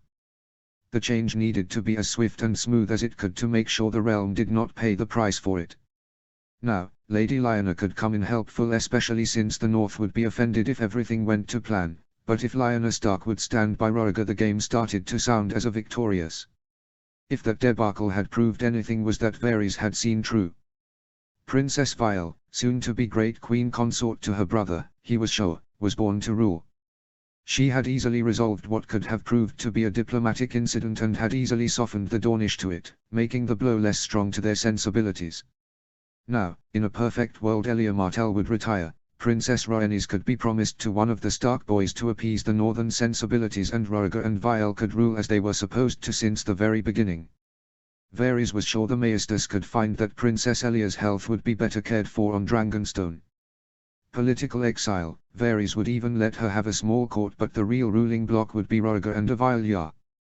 They would bring forth a new, golden world. Their children would be betrothed to each other, Aegon with a girl by their union and other children as possible, and Varys would be able to say he had enabled it to happen. He would have been the real power behind the savior of the realm. He would go down in history as the new kingmaker, he was sure. Notes. Who goody were you expecting Vial taking everything in her hands this way and try to smother things? What of Varys' plan? How many plans are going around here? Aerys and Viserys. Innis. Rhaegar and Jon. Varys. Elia and the Dornish. And some other key players are still laying low for now. As always, let me know what you think of it. Sending all my love, G. Chapter 24, Brandon 6. Summary. Vial and Brandon receive a news. Notes. Enjoy. See the end of the chapter for more notes. Chapter text. Brandon 6. He watched his wife as she brushed her long silver gold hair at her vanity. The comb made of Valyrian steel had been a gift from her mother when she had become a woman, and she carried it with herself always. Both Canlede and Osric were still fast asleep onto the mattress next to him, entangled in one another, their features so strikingly similar yet different. This night was to be their last night in Harrenhal, for soon they would depart. They would all be present at the last banquet before the royal procession returned back to King's Landing. Young Prince Baelor had already left. He had come to them a couple of days prior to bid his farewell of his sister and good brother, and Brandon had been truly sorry to see him go. He liked him, though he may not believe in the same gods as him. He was a great knight and Brandon had enjoyed immensely sparring with him. The same was for young Innis, who had been with them almost constantly, though he had often ignored Brandon almost glaringly. It was clear he adored Vial, in a way that made his skin crawl, so he was quite content to see him go and have to contend only with Prince Viserys, whom he disliked greatly. "You look very beautiful, Bunaraman," he told her softly, standing up from their bed, careful not to wake the babes, and walking to her, standing behind her at her vanity. She smiled at him through the reflecting glass. "And you are very handsome, my husband," she countered with an easy smile, setting her brush aside. Brandon knelt at her side and she twisted in her seat to face him. Even knelt, Brandon was almost as tall as she was sat on her chair. Her newly brushed silver golden tresses framed her lovely face, and those rosebud's lips seemed to entice him to no end. He curled a hand in the hair at the nape of her neck and brought her closer to him, bringing her into a scorching kiss that had him pant for more, for whatever he may take of her. He pressed his forehead against hers. "Gods," he muttered under his breath. She giggled against his lips, which spurned to steal from her another kiss. "How I miss you." She caressed his cheek and smiled brightly at him. "Maybe you ought to stop missing me," she murmured softly, looking at him in the eyes with those amethysts of hers. Brandon groaned. "Do not go at me, my love," he sternly warned her. "It takes every ounce of my self-control every time to stop from claiming you as my own," he told her. "But I won't risk your health, my love." She shivered. "The time has passed, my love," she told him, pressing a kiss to his jaw. "But I love how careful you are." Brandon nodded against her neck where he had nestled his head. "I cannot wait to leave this cursed place." He told her to see the snows again. "He said to take you as the snow falls outside," he added, biting at her lower lip. She shivered. "Soon, my love," she promised him. "The 6-month mark has just passed. We are being overly cautious, but I will accept it, for now." Brandon bit her lip and was about to just show her exactly what they were missing while there but would enjoy again once back home tucked safely between the furs of their bed when one of the children started to fuss. He groaned. "Thwarted from my plans to debauch you," he muttered, before standing up and going to bed to see which one of the two was fussing.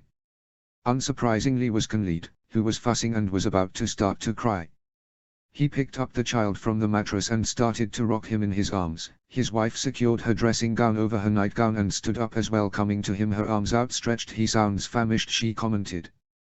Brandon nodded and easily delivered the child in her arms. She settled comfortably in the rocking chair they had brought with them from Winterfell and pushed on the heels of her feet enough to get it to rock as she exposed her milky pale breast and rosebud nipple as his son attached to it, sucking on it as his wife softly sang some kind of high Valyrian lullaby. Brandon adored to look at her with the children. It was like seeing the mother come alive just before his eyes, and he did not even believe in the new gods, but if the mother had any appearance, this should be it. He left their chambers later in the day, the babes with their nursemaids and Vial preparing for their last banquet with the royal party before setting out north again, thankfully. Lyanna was nowhere to be found, again, and Benjen was with her. Granted, last time those two were left unsupervised they almost provoked a diplomatic incident. Thankfully his wife had caught the gist of it before the two teens could get in any more trouble. What surprised him was finding Ned, good, irreproachable Ned, in their shared private chamber with still the same rumpled clothes he had worn the previous night and mussed hair, as Robert Baratheon teased him mercilessly about one thing of another. "What is happening here?" Brandon asked, walking to the table and sitting again. "Why does it look like you've been out all night, Ned?" he inquired, and Ned, bless his soul, blushed. Actually blushed. Robert Baratheon threw back his head and started to laugh, his booming laugh that seemed to shake the very pillars of the keep. Brandon smirked and knew he had hit the nail on the head. Ned had been out all night. "You are as bad as each other," Ned stated. "Perhaps the two of you should get married instead." That Robert and Lyanna, which made Robert laugh even more. "And, where is lovely Ashura this fine morning, brother?" Brandon teased him. "I supposed her blue eyes should shine even more in this light." "Her eyes are purple, you daft slurfed," Ned snapped, and Brandon almost fell off his chair laughing at his defensive reaction. Good gods, but teasing Ned was good for the health. Ned noticed his error, blushed even more, which sobered him, though. Ned had already finalized the agreement for his betrothal with Catelyn Tully, so this fancy he might have for Ashura, it could bring nothing, and his heart broke for his little brother, so long suffering. The woman herself must have been quite convincing to manage to get Ned, honorable Ned, loose enough to entice him to her bed when he knew he was already promised to another. The haunted look in Ned's eyes said it all. "Oh Ned." Without another word his brother, clear that Brandon may have understood his hurt feelings and wishing not to be pitied, turned around and strode away as his best friend still laughed his ass off. "Why is Ned in a bad mood?" his wife asked, suddenly appearing from the corridor leading to their chamber, completely dressed for the day. She wore the grey and white gown she had sewn herself with the layered sleeves and laced bodice, the fur-lined high collar and the double-layered skirts. Her silver gold hair were secured at the nape of her neck in a knotted braid secured by a Valyrian steel hairpin, some curls framing her lovely face. Robert Baratheon looked at her and gave her a broad grin. "He is just offended we've teased him a bit," he commented almost demurely, and Vial narrowed her amethyst eyes at him, before turning towards him with an eloquent gaze. Ashura, Brandon mimed with his lips, and Vial crestfallen expression said it all. Brandon offered her his hands and Vial immediately accepted it as he guided her to one of the chairs and helped her sit on it. Together they broke their fast in silence, especially after Robert Baratheon had excused himself to go search for Ned and Lyanna. Brandon still disliked the idea of them two together, but he had to admit that Robert may be a good fit for Lyanna if he managed to actually fall in love with the person Lyanna was more than the idea of her. As Vial consumed her oatmeal there was a knock on the door and Lady Shara went to answer to it. She returned, strangely anxious and alert, holding a parchment in her hand. "This came for you, Your Highness," she told Vial. His wife made an unimpressed face and looked at her lady-in-waiting Shara. "We've talked about this. I am Lady Avilia of House Stark now." Apologies, my lady, she offered, strangely less full of herself than usual. This came for you from the capital. Vial accepted the parchment and frowned when she recognized the seal, a three-headed dragon. Baffled, she tore it open with strong, sure gestures as she unfolded the parchment. Brandon observed, his heart in his throat as she read the words on the parchment. "Oh gods," his wife sobbed, her amethyst eyes filling with tears. Brandon, scared by her expression, snatched the parchment from her hands and looked down on it, reading. "My daughter. I hope this reaches you in time," it started. "I am most thankful to hear you were able to become a mother as well, and as a mother I plead to you. Come home. I've need of you. Your father has grown relentless and paranoid. He believes I may be behind an attempt on his life with the purpose of instate Roger in his place. I've not stayed back because ill, I am in splendid form, but I'm kept prisoner in Magor's hold fast by your father until my innocence is proven. But my dear, my innocence cannot be proved." He gulped down and went on reading. "I did plot to have your father dethroned, though I never plotted to have him killed. This I swear upon the mother, the maiden and the crone. I was deceived.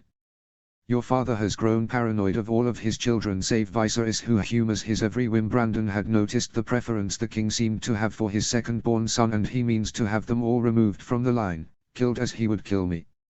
Were I speaking of only me, I would keep my silence and bear my fate, but as a mother you now know the intensity of the love of a mother for her children. I beg of you, daughter. Come to me. Help me save your brothers and I shall die at peace for my crimes. Your mother. Ruler of House Targaryen, Queen of 7 Kingdoms." Brandon looked up in Vial's ashen face and suddenly he felt the dread twist at his insides like an iron fist. Vial's eyes were panicked and her lips were slightly open as she kept her tears at bay. "My lady," Lady Shara exclaimed, "what is it? What has your mother written?" But her words fell on deaf ears as Vial stood up and snatched the parchment from his hands again and threw it in the fires of the hearth, wiping away from reality any proof she could get her hands on of her mother's betrayal of her father as her chest rose with each and every shallow breath she took. "My love," he tried but felt the words dying in his throat as his wife fell to her knees upon the stone floor, sobs shaking her narrow shoulders. "Lady Shara." Brandon snapped when the woman tried to get to his wife. "Bar the door," he said, "and stand vigil outside. No one must enter until we say so." The woman pursed her lips, looked at his wife with concern on her features, but obeyed nonetheless. When the door clicked shut, Brandon reached his wife and drew her in his embrace, caressing her back and trying to swallow her every sob with sweet murmurings. He did not know how long they stayed like that, snuggled together against one another, knelt on the hard ground of Harrenhal, but at one point the sobs had ceased and the sniffing as well.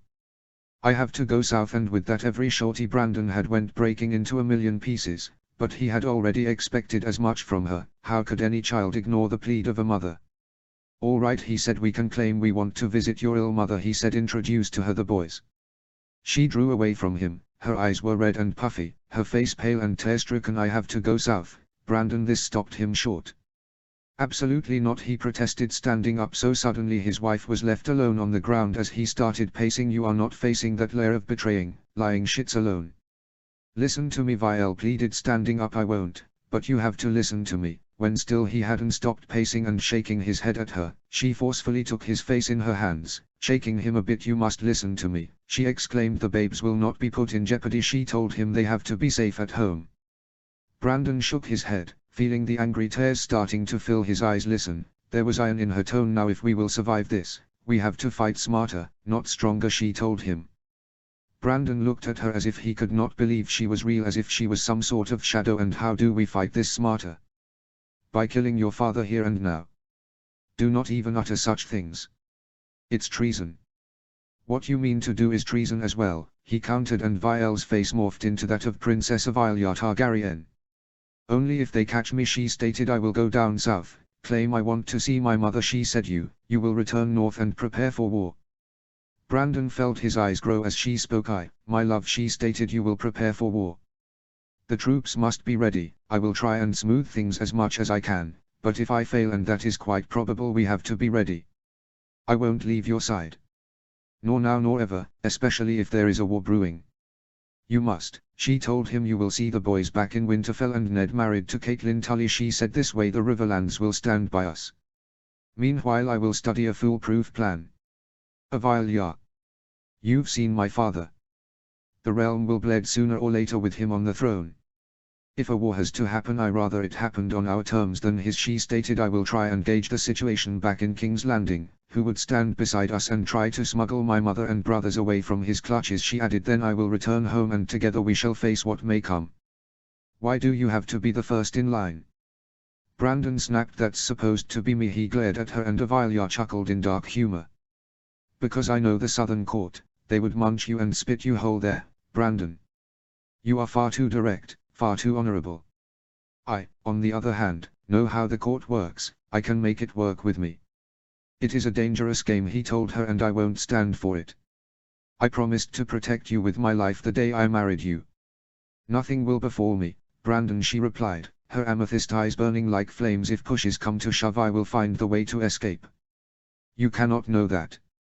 No, I cannot, she snapped, but I know that I cannot let my mother die without trying to help her, or my brothers being wrongly executed because of something my mother did.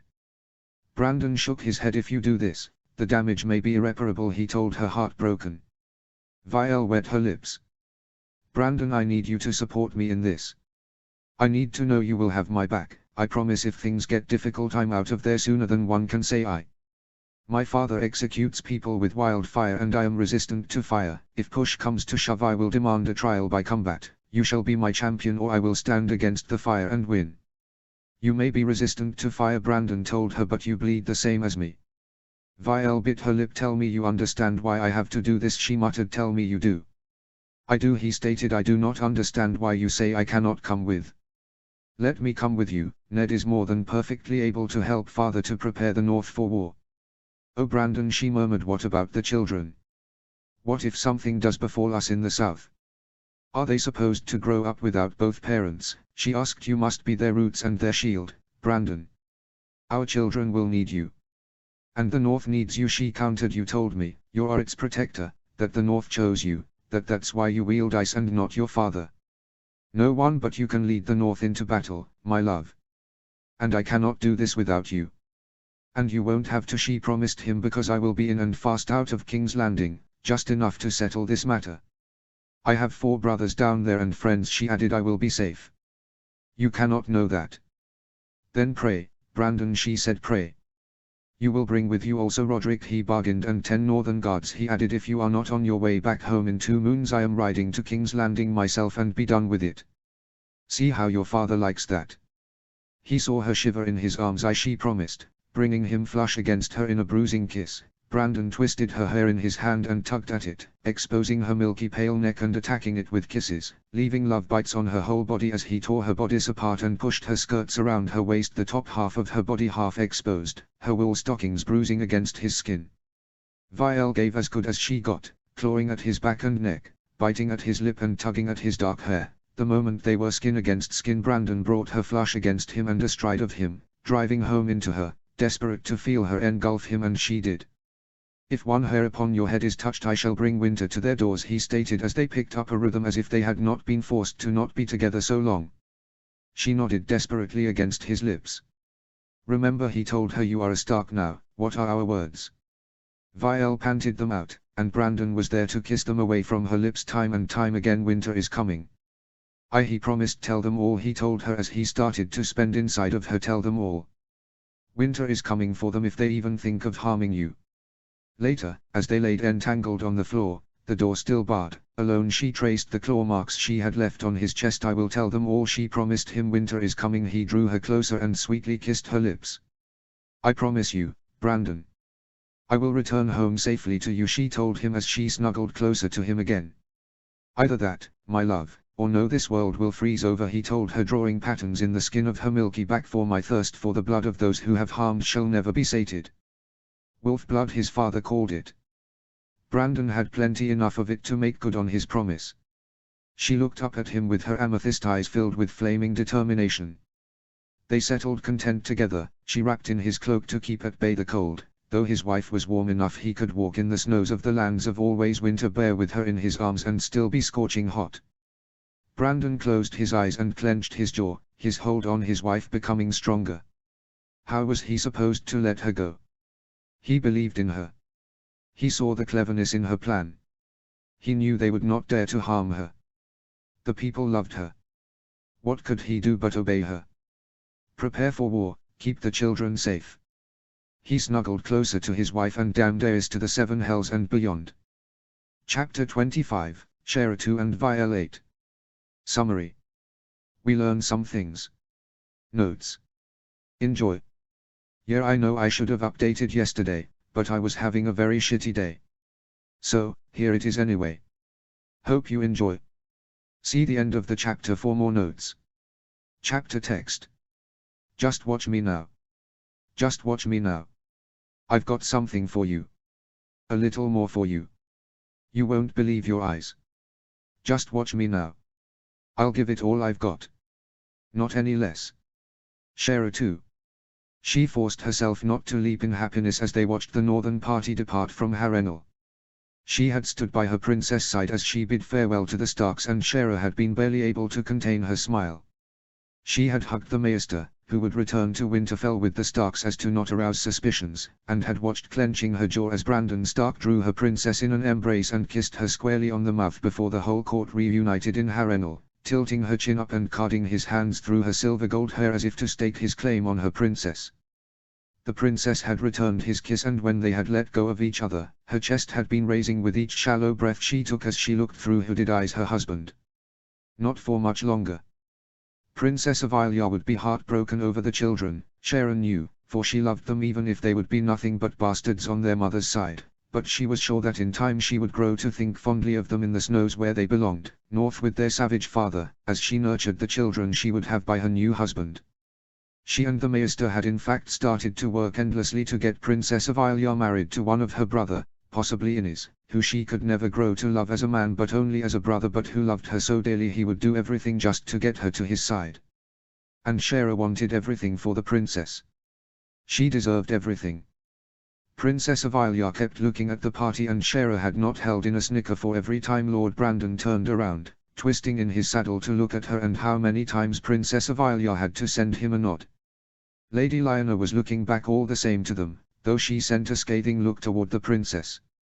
Shara had been surprised when the king had accepted without any fuss to let the princess return to court, and she was hopeful he may grant them the annulment and have her married to her brother Innis, remaining in King's Landing where she belonged. Where they belonged in truth. We have to be careful, Shara, Princess Avalia murmured as she turned around, fixed her brother Rhaegar with a glare and made to walk back inside the keep. We are entering a very dangerous game, she added. Shara frowned. A game, Your Highness, she wondered, and Princess Avalia merely nodded to her. Shara disliked how northern it made her sound, the most dangerous and lethal of them all, she stated. A gust of cold wind swept to them, and Princess Avalia turned around again as wolves started to howl in the woods. Princess Avalia looked back behind them, stood proud and sure of herself. They've invited a lamb in their manse, she stated, leaving the sentence hanging in a way that suddenly made her feel like a stranger to Shara.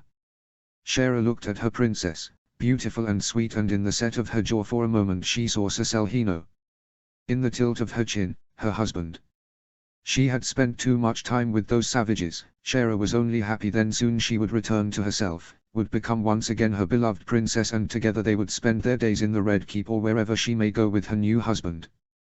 Maester Wallers had assured her they had the support of many inside the southern court, and Shara was only too happy to see how well in her element the princess had been since they've put foot in Harrenhal. She had returned the princess Shara knew and loved. Sweet to all, a bastion of the king's justice. Vial took her hand in hers. Stay beside me, my friend, she wished of her. I will need you by my side yet, before this is done. Vial 8. She saw the way Shara's eyes shone and glistened as she took her hand in hers and squeezed as her lady-in-waiting swore, always, my princess. I am Lady Avalia of House Stark, wife to Brandon Stark, heir to Winterfell and the North. I am no lamb they may serve on a plate. I am the daughter of the dragons. I come from the line of Daeron the good and good Queen Alysanne. I am the wife, wedded and bedded, of the wolf. The dragon of the moon of my love, the mother of my wolf sons. She steeled herself thinking of her husband and her children. They would see her again, she promised herself. This won't be the last time they saw one another. Vial would return to Winterfell, never to leave her husband's side again. But first she had to cripple any enemy that may come their way. Her husband was good and a great warrior, her sons would grow to be equally as so, as kings of old, Vielle had only to make sure such a thing happened. As they walked back inside, she caught the gaze of the spider and was reminded of their last talk. She and Brandon had spoken of it at length and together they had chose how to move forward. She only hoped it may not end into bloodshed. "Good morrow to you, your highness." Lord Varys had found her in the gardens, where Vielle had invited him secretly. She smiled politely at him as she fingered one of the blue roses. Their color was not as vibrant as the ones she had seen in Winterfell, but they were beautiful all the same. "I am a lady, now, Lord Varys." She had greeted the wife of the heir to Winterfell. She had reminded him as well as she turned, plucking the rose from the bush and holding it gingerly in between her fingers. The eunuch bowed his head down and folded his hands in the bell sleeves of his attire of silk and exquisite furs. Many rings adorned his fingers, she knew, but today she would focus on his eyes. He giggled. "Of course," he stated, "forgive my mistake, it is difficult for me to see the difference. You are still a daughter of the dragon, are you not? A princess of the 7 kingdoms?" Vielle had smiled. "Of course," she replied, "which is why I have called you here today, my lord. Because some very worrying bit of news has reached my ears." She folded her hands before her womb, the rose dangling just below her hip bone. She had chosen a dark fumey black attire with red inserts especially for this morning and this meeting. "I think I shall need your counsel on this matter." The eunuch giggled again and bowed his head. It was a farce, Vielle had known. He was one of the most dangerous men of the 7 kingdoms and she had no doubt that he could make or unmake kings and queens alike if he so wished. Especially with the realm's precarious condition under her father's rule. "I am at your service, my lady," he offered, and Vielle smiled. "A message was delivered to me, the other day, from King's Landing," she stated. Lord Varys gestured with a hand and they started to stroll around the flower bushes. "And what were the contents of this worrying message, if I may enquire?" "It was, apparently from my mother the Queen," she stated, "who admitted to a most hideous crime on the behalf of one of my brothers. Such a travesty." "Indeed," she had commented. She furthermore asked for my help and protection in King's Landing. She added, "I do hope that you, as well as I, know how unlikely such a message might be." Lord Varys said nothing. "Not only my mother would not admit to such a crime when so easily she could be discovered," she said, "but she would most likely keep the only daughter she has, away from King's Landing and in the safety of the least easy to conquer of the 7 kingdoms." Lord Varys was still silent. "Reeling. And such a message has been destroyed as it ought to," she stated with a sweet smile. "I would not put in jeopardy my mother's welfare as well as my brother's." She cocked her head to the side. "But those working to destroy her may very well still be active. After all, it's my understanding my mother is unwell." She chose her word carefully. "Indeed, my lady." She nodded. "My brother Baelor, pious as he is, has shared his preoccupation about her condition with me most swiftly upon meeting again. So I am asking you, who could want my mother out of the picture? Who would want to slander her so and potentially cause her death? Something, I am sure you know, nor I, nor the North would stand for." The spider studied her at length. "I am afraid, my lady, that I do not know of such an enemy," he stated. "But your mother is the wife of the dragon," he stated. "Of course she won't go down without a fight." Vielle had looked away from him, then, looking toward north. "I have children of my own now, Lord Varys. Children I love as dearly as their father," she commented. "What kind of mother would I be if I stood by and let their grandmother face her UN-deserved fate?" Lord Varys had smiled then and bent his head. "My lady is most wise," he said. "What can I do to help you in your quest?" And Vielle had privately smiled at that. "Got you now. I wish you would investigate this matter for me. Would you help me save my mother, Lord Varys?" He had bowed his head again. "Of course, my lady, though you understand my loyalty rests with the throne and its king." And wouldn't it weaken my father's rule if his wife was unjustly accused and executed by his means?" The spider had smiled at that. "Yes, my lady. You are obviously more wise than your years," he stated. "Of course I shall help you with all in my power." And to that Vielle had smiled bright, offering him the rose she had taken from the bush. "I will rest easier now." Vielle sighed and walked back inside. She and Brandon had chose on the course to follow together. Roderick flanked her. He had swore his sword to her previously that very same day, becoming her new sworn sword, and he would accompany her south. Lady Shara would follow her as well. A small party of Northerner guards would follow them as well, as befit her status. Vielle would not be alone in King's Landing. They were damage control. "Are you sure about this, my love?" better to appear the weak when one is strongest, ignorant when one is knowledgeable and strong when weak. It's the way to survive. The lone wolf dies. But I am no lone wolf, am I? Notes. So. Vielle knows more than we believed. She knows there are too many agenda to count and she is playing the game, her ultimate goal, save her mother, possibly, ensuring that her children may be safe in the north no matter who is on the Iron Throne. Oh yeah, there are many things she doesn't know either, but I think we gave her not near enough credit. She is sweet, she is gentle and perhaps even naive, but she is also resourceful and determined. How else would she be such a good fit for Brandon? And yeah, I used that specific gif because I wanted to convey how stressing this is for her either way. She is forced to join this dance, knows the stakes. She knows how perilous is the game she is about to play. Strong despite her uncertainties. Fearless in a way, fearless to be afraid and yet working tirelessly toward her goal. What do you think will be her next step? Will she be the lamb of this game no matter what she thinks because of how good the other players are? Will she surprise us all? Will it be something stuck in between? How will everything end? I've put a very hint in the text of something that will happen. Any of you wanna guess? Hope you enjoyed. Next update on next Wednesday. As always, sending all my love. G. Chapter 26, Elia V and Vielle 9. Summary. Two women speak and yes, sometimes diplomacy between women can do what treaties between men cannot do. Vielle finds a familiar face and discovers some things. Notes. Enjoy. See the end of the chapter for more notes. Chapter text. Elia V. She observed as her husband sent one last, longing glance to the leaving northern party and to the Lady Lyanna Stark. The girl she had evidently lost her husband's regard to. Elia was no fool, she knew she and Roriger, no matter how dearly she loved him, were not what historians would one day call a love match. She was not fierce enough for her husband, she knew. Yet, the moment he had made to ride to her to crown her queen of love and beauty, Elia had truly believed that even if he never would fall in love with her, they could at least lean on each other, but he had turned his horse and had rode past her, his own wife, to stop before the northern guests. Elia had seen, everyone had seen where his gaze was headed. Lyanna Stark was an abrasive, lanky thing. She had a long face, but it held its own sort of charm. Her eyes were the same color of steel and she was younger than Elia may have ever looked. Wilder as well.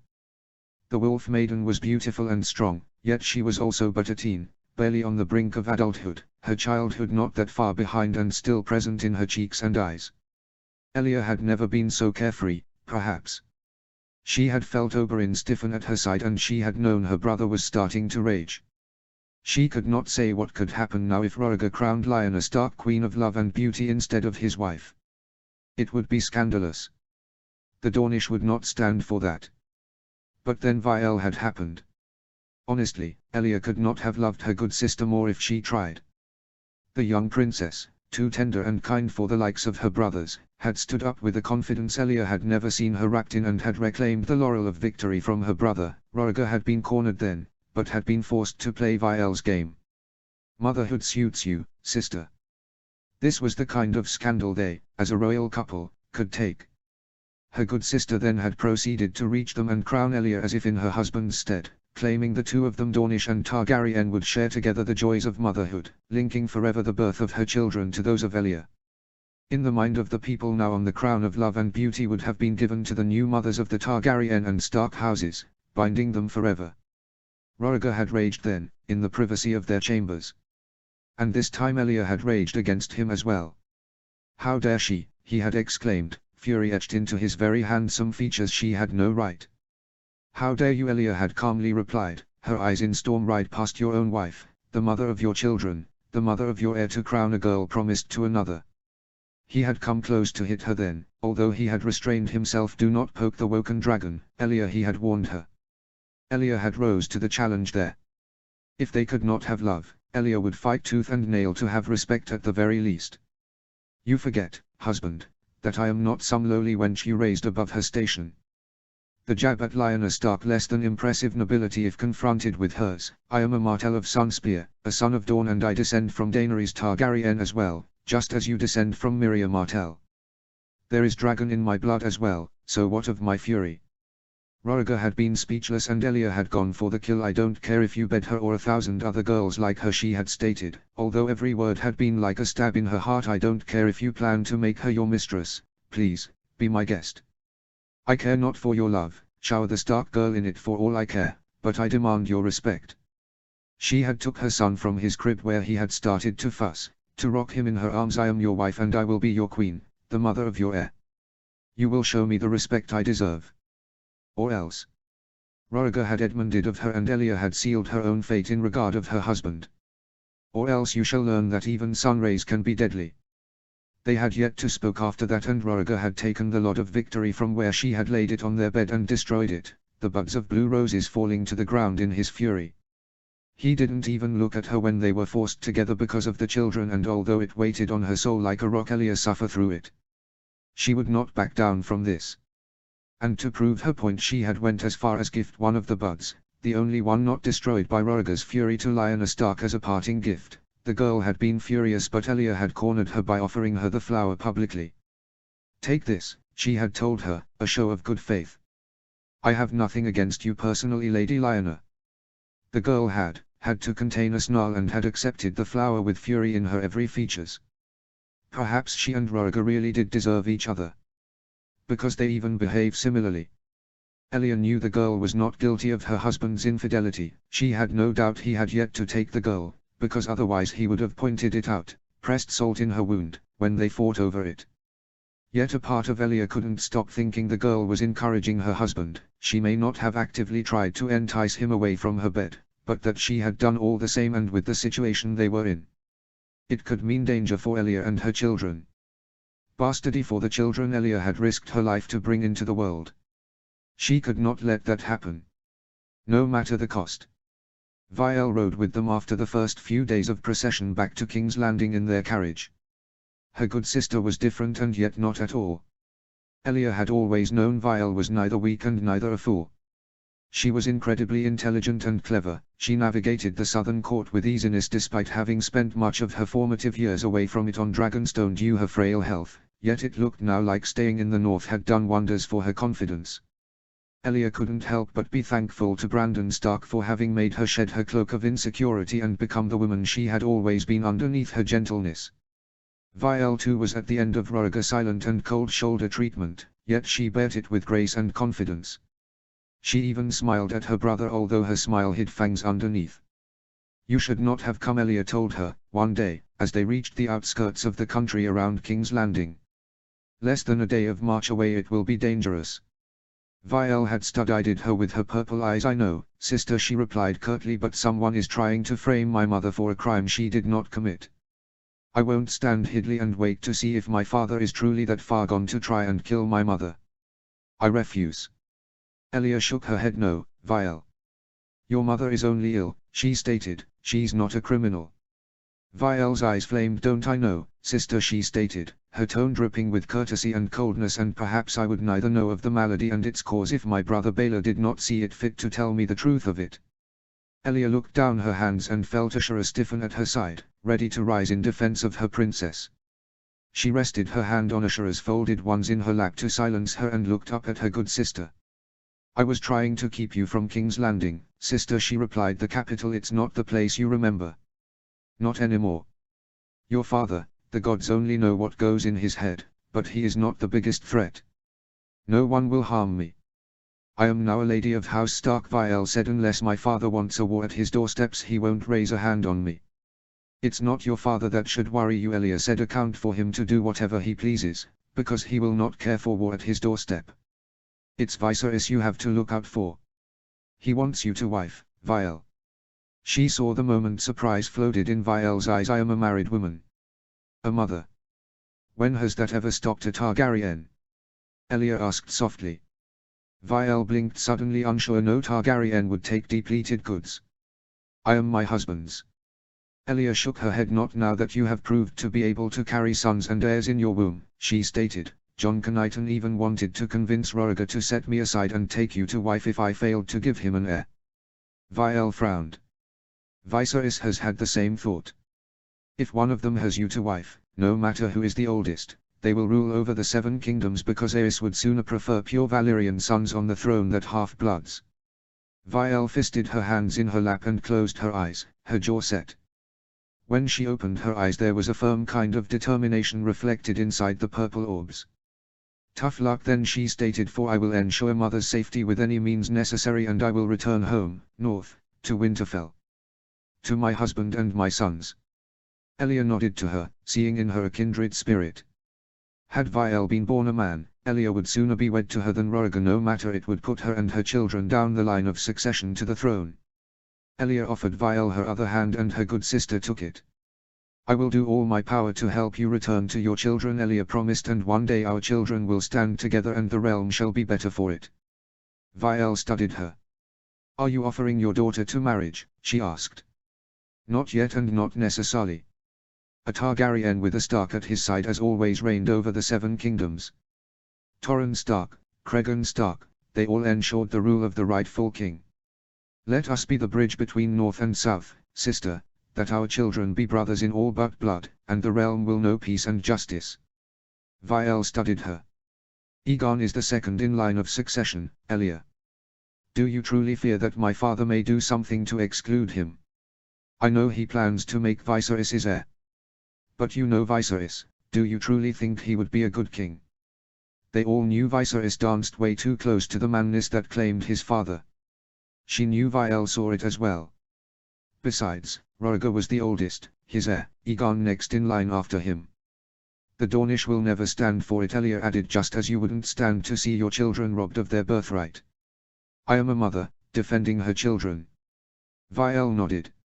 It wasn't a treaty signed between kingdoms, but an understanding between 2 women, both in position of power. Vielle may not be a princess anymore, but she was the future Lady of Winterfell and the wife of the next Warden of the North. The North alone was as big as the rest of the realm. When the North had rose, the Targaryen they had supported had ended up on the throne. With the North in her corner, in her children's corner, Elia was sure everything would be fine. Elia may not have her husband's love like Vielle did, clearly hers, but they both loved their children and she knew they would work relentlessly to make sure they would live free and safe. Vielle 9. King's Landing was gloomy and dark, a cloud that reminded her of winter, and Winterfell sat heavily atop the Red Keep, the black and red banner raised proudly over the turrets and hanging from the walls. The streets were semi-deserted and the only people one would see were shivering from the cold or beggars. Vielle had chosen to ride on her mare inside the city, riding under the Stark banner with Roderick Castle, her newly acquired sworn sword, at her side, the small garrison of Northernmen riding behind her. The place looked half dead. No one was out to see their king ride with his dragon-wing-orned carriage inside the city, and Vielle felt suddenly as if she couldn't breathe. When she had left King's Landing, her bridal procession had been during the end of winter. People had flocked the streets to see their princess as she rode out of the capital and to her destiny in the north. Now only the poor and beggars could be seen outside the homes. And how to blame them? Vielle herself would not have left the warmth of her home to see a king as her father return from a tourney at which people ate more than these people ate in a month. She turned to Roderick. Have the men started to their work? She asked softly, and her sworn sword nodded silently. I am, lady, he stated, as you've ordered. Vielle nodded. When she and Brandon had went through their plan, Roderick had been present and he knew how imperative it was that everything went smoothly. Let us only hope it will be enough, she replied, and Roderick nodded to her. By the time they reached the September of Baelor, the people had started to peek out of their windows or the corner of the streets, trying to see if the word they'd gotten was real. Vielle was riding silently when a woman, old in truth, bony and unhealthily pale, launched herself against her mare. The mount shook her head and took a couple of steps back before Vielle managed to get her under control again. The woman was gripping the fabric of her skirts and Vielle looked down on her. She looked old and ragged, and her breath was shallow. I beg of you, princess. Save my granddaughter, she wheezed, and Vielle noticed by the corner of her eye Roderick Castle giving the order to the northern party to stop their march and preparing to dismount. Instead she held up a hand and dismounted her mare. Roderick followed suit, and though he had his hand around the pommel of his sword he did not unsheath it. Vielle took the bony, cold hands of the woman in hers. What can I help you with, madam? She asked kindly, and the woman's eyes came alight as she binnocked the said granddaughter closer. The girl had a terrible gash over her forehead. It had been treated, but the girl was clearly scared as she came closer. No one wants to give her a job, Say she is cursed, she added, showing Vielle the shape of the gash on her forehead, which resembled a broken star. She looked up at the windows of the great September of Baylor and the seven-pointed star looming over them. She exchanged a look with Roderick, who scoffed. The girl survived, he pointed out as the Northerns murmured their assent. She's been blessed, not cursed. The old gods were different than the new, Vielle had learned. Sometimes they could be more demanding, more cruel. Others they were fairer. Indeed, Vielle commented, her voice loud enough that people may hear. A man, bony and small, with grey eyes and grey woolen robes, came forth. He was a young maester, with a simple choker chain around his neck, one of the rings of Valyrian steel. He came closer to the woman and encircled her shoulders with an arm. "My apologies, princess," he stated, "Megara is old and tired." The woman would have none of it and tugged at his arm. "This maester, princess. He is a wonder, he help us poor and rich alike. He treated my Megis wound," she said, "treating my cough as well." Vielle's eyes shone. "Indeed?" she asked. The maester bowed his head. "I run a small shelter," he admitted, "when I am not needed at court by Grand Maester Pycelle. I am with those in need," he offered. Vielle nodded. "A man who has studied the high mysteries, who runs a shelter for the poor?" she asked, and saw his eyes coming alight in recognition when he realized she knew the meaning of his chains. "It is a wonder I did not expect to see. And tell me, maester, does your shelter have a matron?" The man's eyes shone in surprise. "No, princess. Although Princess Elia often offers support when she can." Vielle nodded and rose her hands to her ears. She unclasped her pearl and silver earrings from her lobes and offered it to the maester, who outstretched his hand to receive them. They would earn him a small fortune and would certainly help with caring for the homeless and poor. "Here," she offered, "if you have need of anything, feel free to come directly to me or to Sir Roderick, my sworn sword. House Stark will be honored to help you in this act of goodness," she stated. Only then did the man seem to remember she was a married woman and no longer a princess of House Targaryen. The man seemed astounded by her offer and bowed lowly. Vielle smiled to him and turned to the young girl, about to speak, when the hoofs of an horse could be heard, and suddenly Viserys was above them, on his black mount, his silver hair in a frenzy, his purple eyes alight with fury. "Why have you stopped the procession?" he demanded of her, his voice thundering. Vielle stood between the girl, shivering, and the horse, facing her brother. "Did you know, brother, that this most esteemed maester is running a shelter for the poor, the homeless and the ill?" she asked. "It seemed prudent to show our support to such a magnanimous act of service. After all, we are the first servants of the realm." Viserys squared his jaw. "Get back on your horse, sister," he demanded. "You've grown wild in the time spent north," he spat. "I shall have to train you again in the proper ways." No one missed that he had used the same term he would have used for a dog instead of a human being. Vielle held out a hand just as Sir Roderick made to unsheath his weapon. "You have misspoken to lady, your highness," Sir Roderick snarled. "You surely will," Vielle replied instead, "after you've learned them yourself." Viserys flared his nostrils and his eyes were as dark as bottomless pits. "I won't repeat myself twice, sister," he stated. "Get back on your horse." Said so, he turned his mount and rode away. Vielle turned back to the child.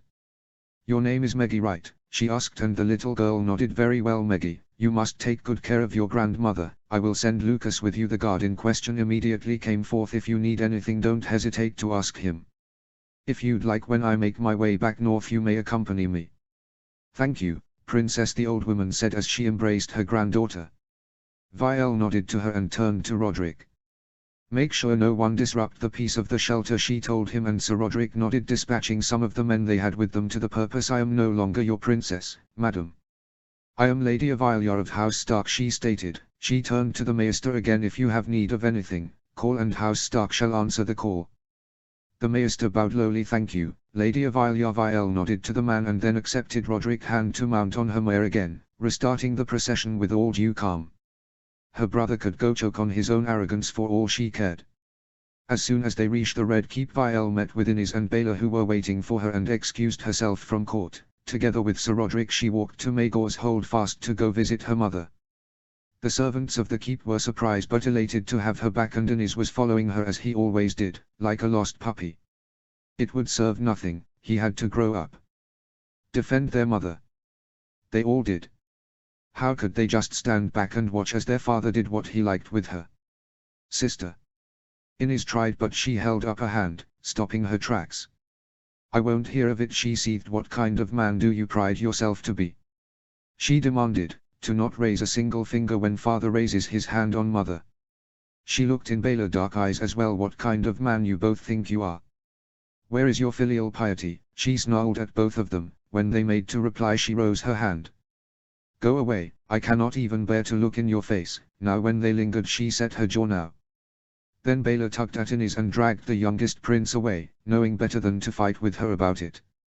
She had already given him a piece of her mind when he had told them the truth about mother's condition and knew better than to trifle with her now. She looked askance to the guard who stood vigil outside her mother's chamber. Stand aside, Sir Roderick demanded, for Lady Avilia of House Stark. The Queen is on bed rest, the guard repeated like a parrot. No one has any leave to enter her chambers without the King express order, not even the Queen's children. Vial stepped up to them. You will let me through, she told him, or I will take the matter to my father, and we both know that my father is volatile these days. The guard seemed to be about to stutter some reply when a velvet voice came from behind them. Looks like the rumors were true. Princess Avilia has deigned us with her presence once again. The jape was well meant, and it spoke of the long hours spent together speaking of anything since they were children, and his father had brought him to court hoping for a match. She turned around and fixed her glare on Jamie as he leaned against the wall. Oh my, don't you look ferocious, princess, he commented. She took a step in his direction. It's Lady Avilia now, she reminded him, and don't think you're off the hook either, she told him with the familiarity that came with their friendship. You promised to keep me posted about my family. Jamie had the decency to look guilty. Yeah, some things did happen, maybe it would be best if we discussed of it inside. He gestured to the guard who made way for him almost immediately. Come, my lady, he offered as he gently nudged her with a hand on the small of her back. Vial distanced herself a bit from him and walked inside in the antechamber of her mother's chambers. She made to walk in, barging in perhaps, but Jamie held her by a hand on her elbow. She turned and looked at him questioningly. I've tried my best, Vial, he told her. I even managed to protect the Queen once or twice, he muttered, but you are right, I did not tell you. I was afraid that if I did you would have run back here, and I didn't want you to. North, you were safe. Vial felt her heart constrict before the honesty in his green eyes. This was Jamie. He had been her first real friend, and while she never held him in that regard, Vial knew he loved her as he would of his kin. He walked closer to her. This is a dangerous place for you, now, he told her. You should have returned north, and he looked so earnest that Vial was for a moment reminded of her husband. There was truth in his gaze. My mother is in danger. People want to frame her for something she has not done, and... Jamie sighed. I told her it was better if she didn't send you that letter, he muttered, and Vial felt as if the ground was being shaken away from beneath her feet. I told her it was better if she didn't send you that letter. She... Yes, he replied to her unasked question. Come, it will be better if she explain everything to you, but Vial, you must promise me something. As soon as you can, you have to return north. Do not oppose anyone like you did today in the streets, the whole keep is already abuzz with it. Vial studied him. I did nothing wrong in aiding that maester. He comes from the keep, by the way. How it is that House Targaryen is not aiding him? But you haven't offered your help as a member of House Targaryen, have you? Jamie read her as easy as an open book, and Princess Elia does what she can to help him. But Grand Maester Pycelle loathes him as your father does. If you align with him, trouble will come. Is he disloyal? Not that I can think of, Jamie shrugged. Look, he is a good man, all right. But he brings only trouble with himself. He should have just accepted the position as tutor at court. He's just as stubborn as that north he hails from, must be why you seems to be so drawn to him. Vial set her jaw and he let her go. Leave this cursed place behind and don't look back, no matter what your mother tells you, promise me, Vial. Vial studied her friend. He was truly sincere and afraid for her. I don't plan on staying here longer than necessary, Jamie, she assured him, hoping it would calm him down. It didn't seem to have the desired effect because he grew even more relentless. Any minute more is longer than necessary, Vial. At the first chance set out, no matter what. Promise me. Vial was surprised by his urgency. I promise, he nodded to her, seemingly pacified, and eyed her sworn sword, then gestured for her to precede him inside, and together they entered her mother's chamber. Notes. Oh, Jamie Lannister has entered the game. What is really happening? Whose plot has Vial uncovered? What will happen now? Let's see if some of you manage to guess right. As always, sending all my love, G. Chapter 27, Brandon 7 and VLX. Summary. Winterfell and KL. Notes. Enjoy. See the end of the chapter for more notes. Chapter text. Brandon 7. Winterfell's majestic walls welcomed them home, although Brandon had seldom felt so dreadful to return to it like he did that day. The absence of his beloved wife heavy as a rock into his every movement, in his every thought. He knew that his wife was doing what was best, knew she was fighting for those she loved, he and the children included, but that didn't stop him from worrying. What Vial was doing was either madness or cleverness. Or both wrapped into one. He had every faith in his wife, yet he couldn't help the foreboding feeling that things would not go as they had planned. Lyanna was helping none. She was continuously looking behind them, continuously intent as she was to undermine doubt in his mind about his own wife. To the point that Brandon had even snapped at her, "She's my wife, sister. I don't presume you would understand what that means, but I trust her with my life." In Riverrun they had stopped so that Eddard could spend some time getting to know his betrothed, the lovely Lady Catelyn of House Tully, the new bane of Ned's existence. The problem was exactly that Ned wasn't as indifferent to the young, beautiful lady as he would have liked, even after having met in a scandalous affair Sheridan during the tourney of Harrenhal. It was making him feel bad spending time with the lovely Lady Catelyn when he felt like his heart should reside somewhere else, with someone else, and yet feeling compelled to spend time with the lady because she was lovely and warm and funny as well. If Brandon wasn't already so irrevocably in love with his wife, he would have mayhaps fallen for the beauty of the Riverlands. Poor Ned. And poor him. He wanted his wife. But his lady had bestowed on him a duty, and Brandon had started to bring it to completion the moment they had set foot beyond the southern border of the Neck. Prepare for war, we must be ready to be swift and sure if push comes to shove. It irked at his very soul that his wife had put herself in jeopardy and that he'd let her talk him into it. But her arguments had been compelling. Someone was trying to frame her mother for something she hadn't done because they wanted to put her out of favor, and by default her sons. How long until they proved to be a nuisance to be solved instead of a support? She knew some in her family were already annoyed that Brandon had managed to sire from her 2 boys in one go. Her father wasn't in the best condition. How long until he brought his ire towards them and towards their children? Viserys would be his arm when he would be usually unable to reach. No. They couldn't let that happen. The best way to react accordingly to instability was to prove stable, but be ready for war when instability decided to hit. "I don't trust anyone but you," Vial had told him. "We have to be careful. If you don't trust your family, why would you willingly put yourself in harm's way? You don't understand. I am a Targaryen, they would not harm me. And if I were to stand between them and you and the children, I would be able to buy us enough time to react. I don't care. I rather have you north, where I can protect." "You can," she had said, fingering the dagger Brandon had fastened at her belt the day they had married. "Be ready. I won't fail you, and I trust that you won't fail me either." He felt the dread build as the gates of Winterfell opened.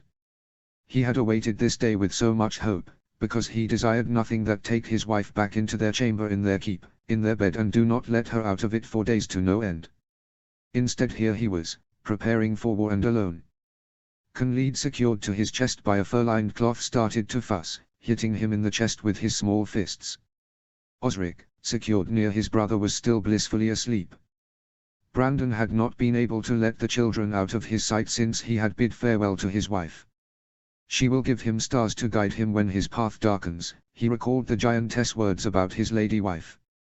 He recalled with tears shining in his eyes the moment his wife had kissed her children's brow lovingly, reminding him they were doing this all for them. To make sure they lived safe and happy from her father. "Why are the shamans camped outside of Winterfell?" Lyanna enquired, her grey eyes alight and her brow arched in surprise. Brandon pursed his lips and held the reins more strongly in his hand. "They've answered the call," he replied as one of the shamans blew their horn made from the rostrum of an unicorn. Shamans, panther men and shadow women left their tents at the calling and started to raise their war chants. "They will look at you to guide them, Brandon, and we must be ready." "And who should I look at to guide me?" "Us." "Which call?" Brandon looked at his sister sideways. "The call to war," he replied as a gentle snow started to twirl around them, falling slowly. Spring was no more, false had it been as false it could ever be. Vial X. Her mother's chamber had not changed since Vial had visited it last before departing from King's Landing to become a bride and later a wife and mother. Her mother, that was another story. Her mother had always been lovely. Almost as tall as her father, willow of figure, with an ample bosom and wide hips but flat stomach, her hair had been thicker than any others Vial had ever seen in her life and they shone as if made of liquid gold and silver. She was always elegant and poised. A queen in truth, capable of looking as if made of marble even sitting near the Iron Throne as her husband's bastard son was raised so high as to almost bring offense to her true-born ones. Now her mother looked as thin as a twig, as about to break as autumn leaves crunching beneath their boots, her cheekbones were standing even more out in her usually on the chubby side cheeks, her nose looked as if a turret over a flat expanse inside of a beautiful column on a hill like it had looked before, her eyes were hollowed and dull, no longer the shining and bright amethyst they had been, surrounded by purplish circles. Her jawbone was so sharp it could cut the air with but one sharp jerk. Too sharp. Her collarbones were so in relief that they pulled at the skin of her neck and chest enough to make it look transparent, letting a glimpse of the bluish veins underneath. Her shoulders too were so bony that they stood out from the gown, raising the fabric of her dress so that it looked as if it was standing on thin air instead of bone and flesh. Her hands, so elegant, the same hands that had taught Roriger to play the harp as he had then taught her, were now a bony mess of skeletal fingers with sharp, long nails almost maniacally polished. A plate of untouched honeyed pork laid forgotten near her elbow. Her mother's favorite dish left untouched. Unbelievable. Jamie nudged her closer to her mother. Many things changed, he told her softly before offering her mother a bow and a greeting. Sir Jamie, she replied dully. Daughter, so you've come. Vial worked through the lump in her throat. So I have, mother, she offered flatly. How do you feel, she asked, kneeling on the ground next to her mother and taking one of her incredibly cold and skeletal hands in her own. As bad as I look, I would wager, she commented, and for a moment her eyes came alight with affection as she raised a hand to caress her face. You look beautiful. Bridehood and motherhood do suit you, it appears. Thank you, she offered. I am very beloved by my husband and my children have brought me a joy like none I've ever felt before. Her mother hummed. I would suppose so. Are they healthy, she questioned. Vial nodded. She affirmed, healthy and robust. Both strong and beautiful. Osric looks like his father, but he has flecks of amethyst in his eyes. Conlead looks more like a mix between us two, but he has the silver hair of House Targaryen and the grey eyes of House Stark. Her mother pursed her lips. Pity. The word reverberated through her very soul and bones. Pity. Pity. Pity. Pity. Your brother would have sooner forgotten and forgiven the existence of your bastards did they look like their father or were unhealthy or frail of health. Pity. Pity. Pity. My sons are true-born and noble. Vial felt the fury surge in her. I don't understand why I should bother myself with what my brother, which one of them by the way, should forget or forgive. My sons are not some crime I have to repent for, she stated, her tone cold and flat. Her mother did not give any sign to have heard her. It was as if she had closed off suddenly, and no matter how many times Vial did call her name, her mother did not reply. She turned and arched a questioning brow to Jamie, who sighed and gestured for them to leave the chamber. As soon as they did, Vial crossed her arms over herself. Explain, she demanded. Your mother, Jamie whispered. She has changed, he said. The whole court has changed. Since when your father has started to burn people for execution instead of the block, since your brother Viserys has started to sit in on many small council sessions in his stead. How much changed, she demanded. Enough to try and dethrone your father to install Roriger in his place, he stated. The plot failed obviously, and your father has been paranoid ever since. Vial felt herself start to shake. And Roriger let her. She could feel the cold fury towards her idiot brother starting to build for real. The Queen, she has all the reasons to want to dispose of your father, he murmured. I'd sooner take my sword to his throat were it not for the oath you took when you took the white vial completed for him. And Jamie closed off his lips in a thin line and nodded, forcibly. Yeah. I told you, you need to return to your savage husband as soon as you can. A war is brewing. I don't know how long, but Roriger is bound to march against your father, especially if he names Viserys his heir. He could not. Roriger is the oldest and he already has his line secured. Viserys is only renowned for his whore and his appetites. Nothing more. Jamie shook his head. He has built support lately at court, he stated, and Roriga won't just stand and be robbed of his birthright. Another dance of dragons is brewing, Vial, and you have to be away from it all. Your brother would have sooner forgotten and forgiven the existence of your bastards. You look more beautiful than a dream, sister, Viserys' voice resounded in her ears. Her father's glinting smile when she had asked permission to follow them south to visit her ill mother. You will die in this place if you remain, Vial, he told her sternly, his voice filled with concern. Pack your things and leave, immediately. She wet her lips before replying, but the sudden clanking of armor and chainmail made her fall silent as two golden cloaks reached them. Princess Avalyar, they greeted her, you are expected at court. Vial felt herself grow cold at it. It was all a trap, she realized, all of it. Jaime made to take his sword in hand, ready probably to defend a possible attempt to escape, but the men suddenly doubled, and from 6 they became 12 as another 6 appeared behind the first ones. She suddenly looked around herself and remembered Sir Roderick had been left outside the antechamber. I will come, let me just call for my sworn sword, she tried feebly. There won't be any need of that, the first golden cloak told her, he has been disposed of, he told her ominously. What have you done to him, she demanded, her eyes come alight. Sent him back, forth he came, was the dry reply she received. Now come with us, your highness. Your father awaits you. Jaime made to unsheath his sword, but Vial stayed his hand. What are you doing, he demanded, clearly ire in his voice. Vial turned her eyes on him, a warning inside of them. She turned to the golden cloaks and gave a curtsy. Please, make way, she offered curtly. I am making the trap snap, she thought as she curled her hand around the hilt of the dagger she always brought at her hip from the day she had been wed. From this day until my last day, may this dagger give you my protection when my body is away. She could almost feel the snow twirl around her, taste in on her lips, taste Brandon on her lips, his heated mouth molding against her own, passionate and hungry for her. I am no lamb to slaughter, she told herself, I am the daughter of dragons, the bride of the wild wolf, the mother of wolves, and I will be brave. The moment the great doors to the throne rooms opened, Vial let go of her dagger and folded her hands before herself, her chin held high. She missed Sharon near her, but her lady-in-waiting would most surely be at court waiting to give her support as always. The court parted to let her through, the people whispering beneath their breaths, behind their hands and in hushed voices. Her knees were trembling with nerves. I am the Lady of Avalyar of House Stark, and one of my whispers shall be enough to silence the worst of yells. She told herself. You called for me, sire? She asked, dropping into a curtsy before the immense iron throne. Her father looked half crazed. In the shadow of the iron throne her brother Viserys was standing, his amethyst eyes twinkling and glinting malevolently. Baelor was at the right side of the parted court, while Inys was to the left. A divide in more than position, she was afraid. Indeed I have, my daughter, he replied. I have a decree for you. Vial folded her hands before herself and cocked her head to the side. What is your bidding then, sire? She asked softly. What do you ask of me? Viserys stood forth. Then you've seen for yourself the condition our mother verses in, sister, he stressed. Our most noble father is very concerned about her well-being. Vial looked at her father. I am no maester, sire, she said, keeping on stubbornly, not addressing him either as my king, nor your grace, and neither father. I am afraid I can only bring comfort. Which is exactly what the maesters have decreed to be what she needs the most, Viserys replied. Our noble father has decreed you shall not leave mother's side until she is better. You know what a great comfort children can be to a mother after all. The jab at her children clear.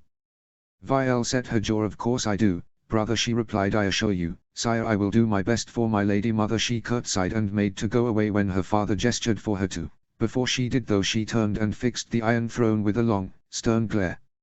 On another matter entirely, she said, I've been told my sworn sword has been sent forth. He came without my permission.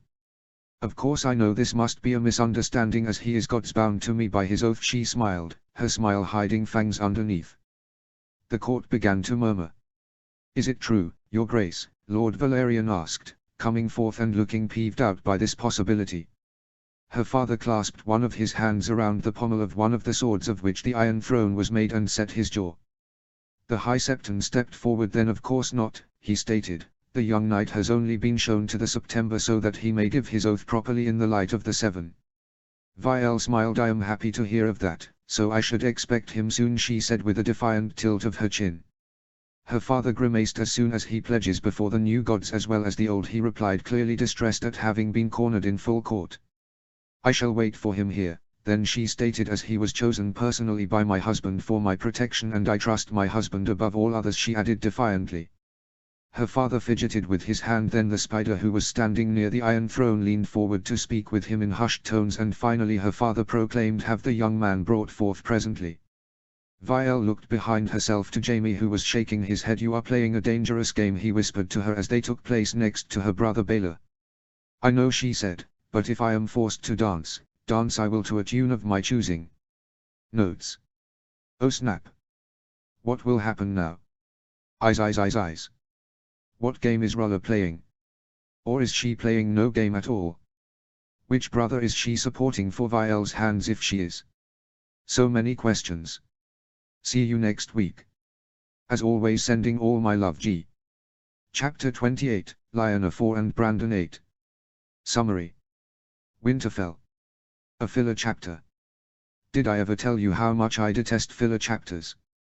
Because I do. Notes. Enjoy. See the end of the chapter for more notes. Chapter text. Lyanna 4. Lady Lyanna, someone whispered, and Lyanna flinched. She stilled and looked around herself to be sure no one was watching, then she turned and observed the women. Many people worked in Winterfell, and many more had come since the keep had acquired royal status, as well with the marriage of her brother and with the impending marriage of Ned and Lady Catelyn Tully. Lyanna distasted the matches her lord father had made for them all. Robert Baratheon for her, Princess Avalia for Brandon, and Catelyn Tully for Ned. Especially since Ned was stoically preparing to do his duty and marry the daughter of the Lord of Riverrun despite his heart laying elsewhere. Cowards. All of them. Sometimes Lyanna believed Barbary was right and men were all cowards, save for a few selected number. Like her Silver Prince. He was no coward. He was even ready to crown her his queen of love and beauty and make her his queen. She knew, she did not care much about becoming queen. In truth, she could leave the impending duties of one to Elia Martell if she so wished. She just wanted the freedom to love. She was like the North. Free and wild. No man would ever understand her but Roriger who was the Dragon Prince. The woman walked to her quietly and passed in her hand the rough parchment with the letter. Roriger had promised her they would be able to keep in touch, and he had kept his promise. He would keep all of his promises to her, she knew, she just had to wait patiently. Her father would be mighty proud of her as well. He wished matches for his children that would raise House Stark, and having a consort of the Seven Kingdoms being a Stark was twice better than a princess of House Targaryen entrapped into a marriage with the heir to Winterfell, all things considered. Especially since, if Roriger was to be believed, Avalia was in love with her brother, Innis, and would sooner break her marriage to Brandon to marry her brother and remain at court instead of remaining by Brandon's side. Otherwise, why would she have chosen to leave them for the south instead of accompanying them back north? It explained also why Lyanna had never trusted her and why Benjen's words made so much more sense if they concerned Avalia and her betrayal. She held the letter close to her heart and then hid it in the folds of her skirts, pushing away from her face a couple of dark tendrils of hair that framed her face, pressing her cold hands to her flaming cheeks, a dreamy smile upon her lips. She could not wait to read what her Silver Prince had written to her. She hadn't even reached Winterfell and already a letter laid in wait for her to read. She only wished they could already move with their plan. She would bring honor to House Stark by becoming the first real northern consort to the Iron Throne. It is just a matter of time. Just a matter of time.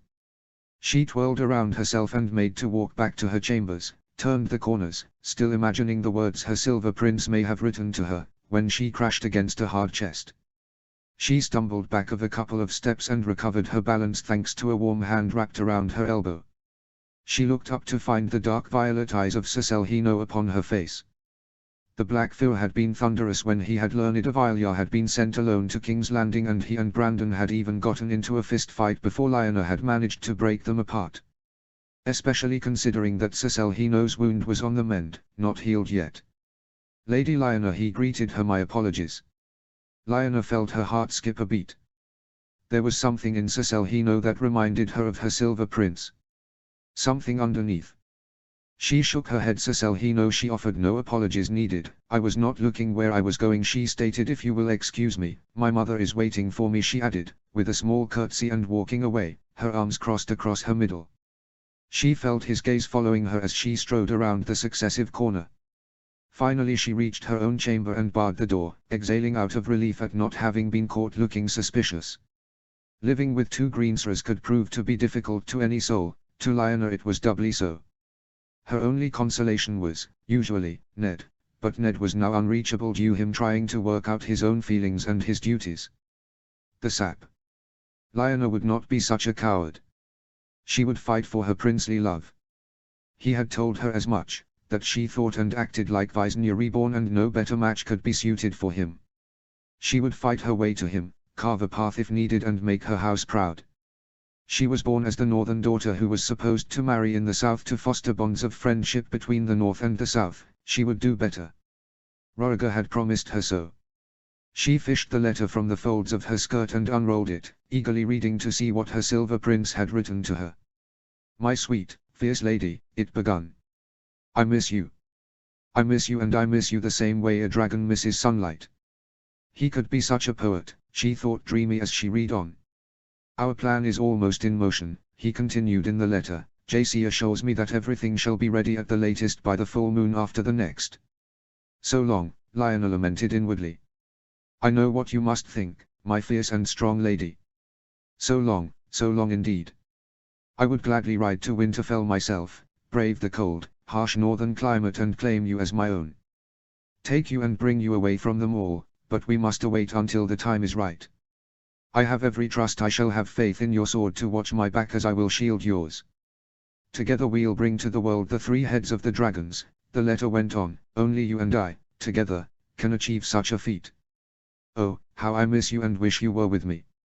Trust Maester Wallers, the letter continued, he is on our side and will do all to help us achieve what has never been achieved before. You shall be my Visnya, the love of Azor Ahai, and together we will restore order to this land. I miss you, and I miss you. Yours, Roriga. Lionel could almost feel the tears shine in her eyes. They would be together soon, she knew. He promised, and she knew he would keep all the promises he made her. She knew so. He promised so. With the heart as light as feather she smiled through the rest of her chores and duties, even commenting on how lovely the weather seemed to be, commenting on how, maybe, spring had truly come, even if other people seemed to be of a different opinion. Her prince would come for her. She just had to wait and be ready. She knew. Didn't mean the waiting was less hard to stomach, yet she still could hold the memories of her handsome silver prince, after all. Brandon ate. Lionel passed near them without as much as looking at them, sat herself in one of the chairs and asked, politely, for some dried and salted fish and warmed potatoes of the servants. Brandon exchanged a look with Benjen when their sister commented on how lovely the weather was and how she really felt very well. She had seemed strange in the last weeks, but Benjen had assured him it was nothing to worry about, only that Lionel was becoming a young lady. Brandon had taken to think that perhaps that oaf of Robert Baratheon had truly managed to sweep his sister off her feet, although something seemed off about the timing of it all. By the time they had left Harrenhal, Lionel was adamant she would not marry the man, yet since coming to Winterfell she had not broached the matter with their lord father. Selhino sat at his side, frowned, looking at Lionel with suspicion written into his Valyrian features, his onyx skin a deep contrast with the whole grey background around them, that day even more than usual for how thunderous he was looking. Lionel was even willingly doing her womanly chores and following her sewing lessons as if a sudden switch had been pushed as they rode back into Winterfell, and the strangeness of it made Brandon miss his wife even more dearly. Communication had been scarce since he had reached Winterfell and she King's Landing. He knew Roderick was still with her, as were the guards he had dispatched as well. What little she had been able to write in her letter to him had left him feeling anxious and concerned over her welfare, and although she was putting on a brave face, he was sure he was just itching to ride to King's Landing himself and whisk her back home to him and the children.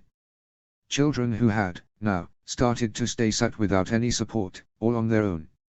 Children who now laughed and cried all the time because they were putting the first little, pearly teeth. His mother's help had been invaluable these weeks he had spent back in Winterfell without his wife, and Brandon was grateful for her, yet he still wished his wife was with him all the time. How he missed her. his lovely, sweet and fierce wife. In the note Roderick had managed to send via land to him, Brandon had discovered they had tried to corner his wife and isolate her from her northern guards, but Avilia had easily outsmarted them by addressing the matter in open court, therefore cornering them in kind to leave at least Roderick at her side. He was proud of his wife, but anxious about exactly why they wanted her isolated and alone. What were they planning? His wife had been sure, when they had spoken about their plan, that she was no matter of interest for the rest of her family, and that was why her mother hoped to use her to defend herself and her sons. Brandon was starting to feel this might not be the whole truth of it. Why would they, otherwise, try to isolate her from the men her own husband had sent forth with her for her protection? "Do not worry for me, my love, I am guarded well," her letter assured him, yet the tone of the phrase has sent all kind of bells ringing into his mind. It was a matter of the verb she had chosen. She hadn't chosen "I am protected well" but "I am guarded well," which struck him as strange. A criminal was to be guarded, or gods forbid a princess held hostage in a tower. Why the sour faces? Lionel demanded of them. "Spring is upon us, don't you see?" she asked, standing up and pressing a kiss to their lady mother's cheek to then leave again. "Where are you going, my love?" his mother asked, and his sister smiled at her. "I have lessons with Maester Wallers, mother, have you forgotten?" Turned and strode away from the hall, leaving them behind. Brandon was feeling even more anxious. He looked up and caught Selhino's gaze. His good brother too had a bad presentiment about why Avilia had been led to believe her queenly mother might have been in peril. Selhino stood up, his chair scraping on the marbled floor. He saluted Lady Lyra with a bow and excused himself, most probably to follow Lionel and perhaps try to understand what was wrong with her. Brandon had hoped that he would be able to, because he had failed. When he had addressed the matter with his sister, she had shouldered him off its womanly things. "Brandon, you are not supposed to understand." And sometimes she would look at him with this pitying look of hers, that was all too new, and Brandon really wished his wife was by his side. She would quench his doubts and perhaps easily expose to him what was wrong with Lionel. She was amazing like that, simply. And he missed sleeping with her curled against his heart and tucked under his chin, so little and tiny, but so strong and resilient. And she had started spending an inordinate amount of time with Maester Wallers in lessons. Brandon found it strange, since before Lionel could scarcely tolerate the man himself. "I miss you, Bunnerman," he thought softly. "Return to me soon." Notes. Roriga you twat, and that, ladies and gents, is how a man can manipulate a young girl, making her believe anything he says and use her feelings against herself. And maybe he does have also genuine feelings for her. I am not saying he doesn't. But how much of those are out of love and how much are instead compelled because he feels the pressure to achieve this prophecy? How much is he manipulating her consciously? How much he does so unconsciously? Next chapter we are back in KL. What do you think is happening there in the meantime? Wallers, what do you have in mind? As always, sending all my love, G. Chapter 29, Vial 11. Summary. A jump ahead, we get into the nick of things. Notes. Enjoy. See the end of the chapter for more notes. Chapter text. Vial 11. Vial watched with a sad smile as Elia played with her children. Small Rhaenys, who had a victorious tilt of her chin after having ran after her black cat all day and finally managing to snatch him up, and Egon wobbling on his small, chubby legs, every day apparently stronger and healthier. More robust. She missed her children so. She wondered how they were now. Children changed so easily in the first years of their life. There was the saying, 7 months, 7 faces for the babes in the first year of their life, and Vial was not there for them. Her only consolation was that they were surrounded by people who loved them beyond what their ancestry could mean, a doting father who'd go to war for them, and the biggest part of the 7 kingdoms ready to defend them should the need arise. "I can only make sure I survive this all," she thought, "make sure I return to my children after having secured their safety and that of their grandmother." To her understanding, her mother the Queen, despite having supposedly been found guilty of some kind of treason, was not about to be put under trial or anything else, and the reason had been easily discovered, she thought, since it had become quite apparent that her mother was with child. Thin she may have been, but her rounding, tensed belly, previously covered by a heavy fur, showed the beginning of a pregnancy. For a couple of Targaryens her parents had been especially blessed, with many sons and a daughter, and now another child coming. The condition in which the babe had been conceived were not the best, she had to concede, but the pregnancy did secure her mother some months of safety, both from trial and from her father's desires. Vielle had yet to witness one, but already 2 public executions had taken place since her arrival in King's Landing. All by wildfire. Her father's favorite method of torture and execution. She herself, when had heard the screams, had tried to reach the throne hall only to be forced to remain in Maegor's holdfast by her father's guards. She could leave the premises of the holdfast, for safety reasons they said, only rarely if almost never, and though she had been sickened when Jamie had told her the babe had been conceived after her father had worked himself into a state after one of the earlier executions, she had been twice as sickened, even if her coming new sibling had no guilt over the way their fathers had impregnated their mother. Still it hurt. She had always been a clever child. Too intelligent, some of her tutors had despaired, she could suffer all the more for it. Girls are supposed to be watched, not seen, and girls like her will suffer the more for it. She had never held false delusions about her parents. She knew they did not love each other the way a man ought to love a woman and the other way around, still they had grown up together, they were siblings, some kind of love and respect was to be expected between them. This, no one should rape a babe into a woman's womb, and it was even more sickening since it was her father doing it to his own wife and sister, her mother. I am sorry. She turned around and her gaze fell on Jaime Lannister, clad into the armor of the Kingsguard.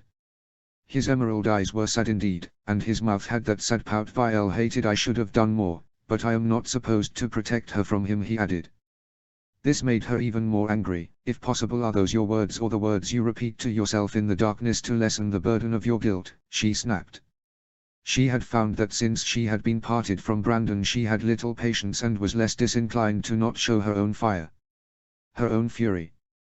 He opened his mouth, maybe to justify himself, but before he could Vielle turned to Sir Roderick. Sir Roderick, she called, and the young Northman stood in alert, his hand on the handle of his sword at his hip. Escort Sir Jaime outside, she added. I have no wish for his company, her tone brokering no compromises. She could see in his emerald gaze that this hurt him, and she could feel Elia's intent gaze on her as Vielle turned an expecting glance to her sworn shield. He moved slow, but secure as he walked to the Kingsguard. Jaime himself offered himself to guard Elia and the children, and now her, and truly Vielle much would rather him to anyone else on the Kingsguard, even Sir Barristan, after what she had discovered them to be. Cowards. All of them. Who wouldn't defend their queen from their king? Yet she was still too hurt by his behavior. First for not telling her the truth of what was happening in King's Landing as he had promised to, then to not have protected her mother as he had swore to. Consciously she knew Jaime was young, yet she was as young and a mother of 2, ready to risk everything to make sure her children were safe, her family was safe. His immaturity did not excuse his inability to distinguish between good and bad, right and wrong. She did not look away as Sir Roderick gestured for Jaime to follow him outside, his heart-wretched expression breaking her heart a bit. This was one of her most trusted friend. He opened his mouth, maybe to speak or ask forgiveness, but then closed it again, setting his jaw with a proud, stubborn tilt of his head. As the lady wishes, he commented, his voice acerbic.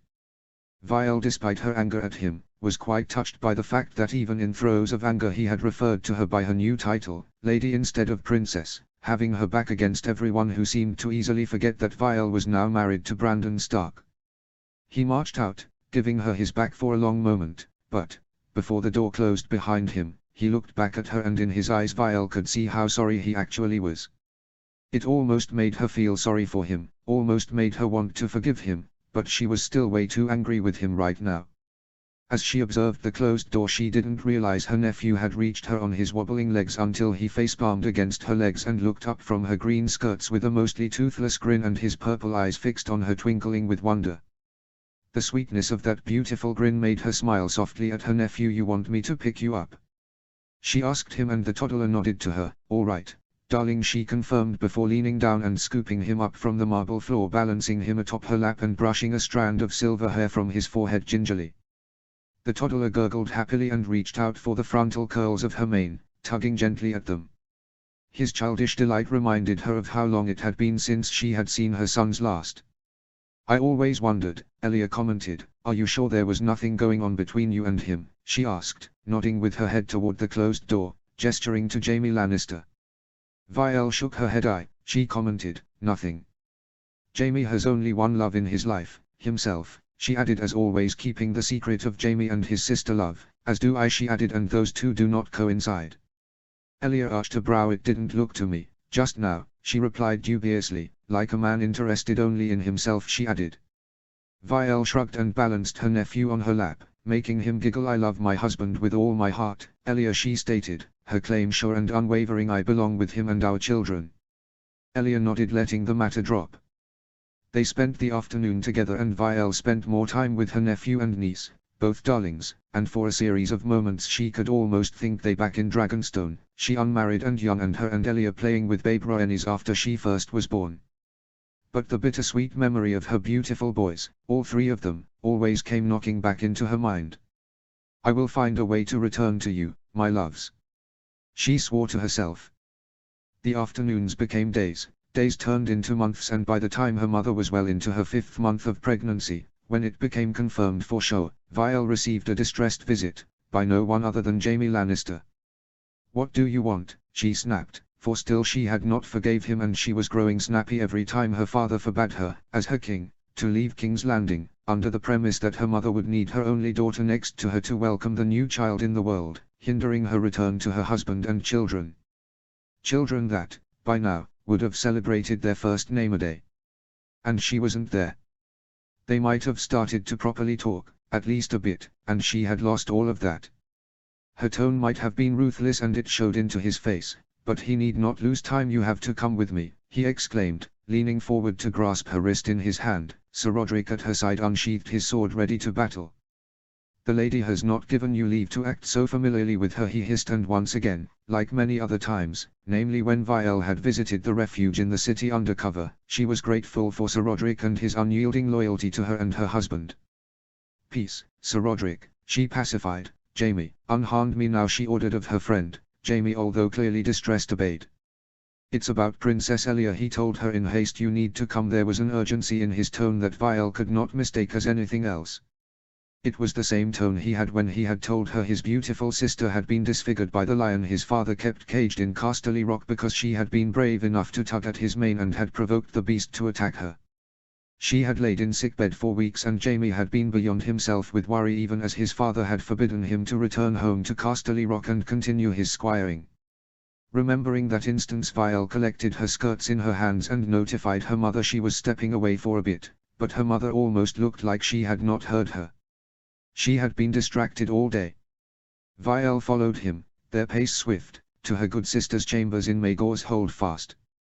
Posted outside her chambers were guards that Vielle did not know specifically but knew to be guards of House Connington. Lord Jon's guards. Make way, Jaime ordered of them, but they stood their ground, telling them they were under strict orders of His Highness Prince Rhaegar not to let anyone enter his wife's chamber. This is not no one, Sir Roderick snapped as Jaime unsheathed his sword ready to battle crook or nook. Her Jaime would have stood even against the king to protect the queen, as he was doing now, standing against the direct orders of her brother the prince to make sure his wife the princess had the help she so desperately needed. Ashura, her good sister's lady-in-waiting, was hurdled in a corner crying. Her eyes were puffy and red, and it was clear she had had her time trying to scream at the guards to let her pass to her princess. She's Lady Avilia of House Stark, he snapped, wife of the Protector of the North, good daughter of the Warden of the North and your former princess. Stand aside, I say, or you will meet the sharpness of a northern blade. Vielle held her chin up as the guards shrugged. No one, they stated, will enter this chamber until the prince removes the order of letting the princess in peace. Jaime took a menacing step forward, but Vielle stood before both her protectors, her purple eyes alight. Beyond that door her good sister might have need of her, and they were hindering her. Only one of my whispers shall be enough to quiet all the world's screams, she repeated to herself as she outstretched her hand to the torch attached to the walls and let her hand be engulfed by the red flame, her purple eyes glittering like amethysts. Now, gentlemen, she said, I will tell you how this will go, she stated, unlatching the torch by the flaming end from the wall, hearing Jaime's sharp intake of breath as he saw her wield the fire in her hand. You will let us pass or I will burn this ironwood door to the ground, she added, and you will have to answer to my father about why someone destroyed his sacred property. They were looking at her as if she was monstrous, and perhaps she was, but her fury was singing in her veins as she could almost hear Elia crying and little Rhaenys calling her mother's name repeatedly. She looked from the door to the men. What is your choice? She was starting to feel the heat of the flame against her skin, and soon she'll be unable to hold on to the fire without losing her hand, but the message had to be clear. So she shouldered on. The two guards were clearing, terrorized especially when Sir Roderick flanked one side and Jamie the other. In all reply they scattered away. Vielle turned to Jamie. Detain them, she snapped. I need them to keep this in silence, she added. Jamie clenched his jaw and nodded, following them in great strides. If anyone knew how to shut men up, that was Jamie. Perhaps he will use hard manners, mayhap he would use gentle manner. But they would not speak. Jamie, she called. He turned and looked at her expectantly. Secrets and money, she told him. I am not my father and you aren't yours.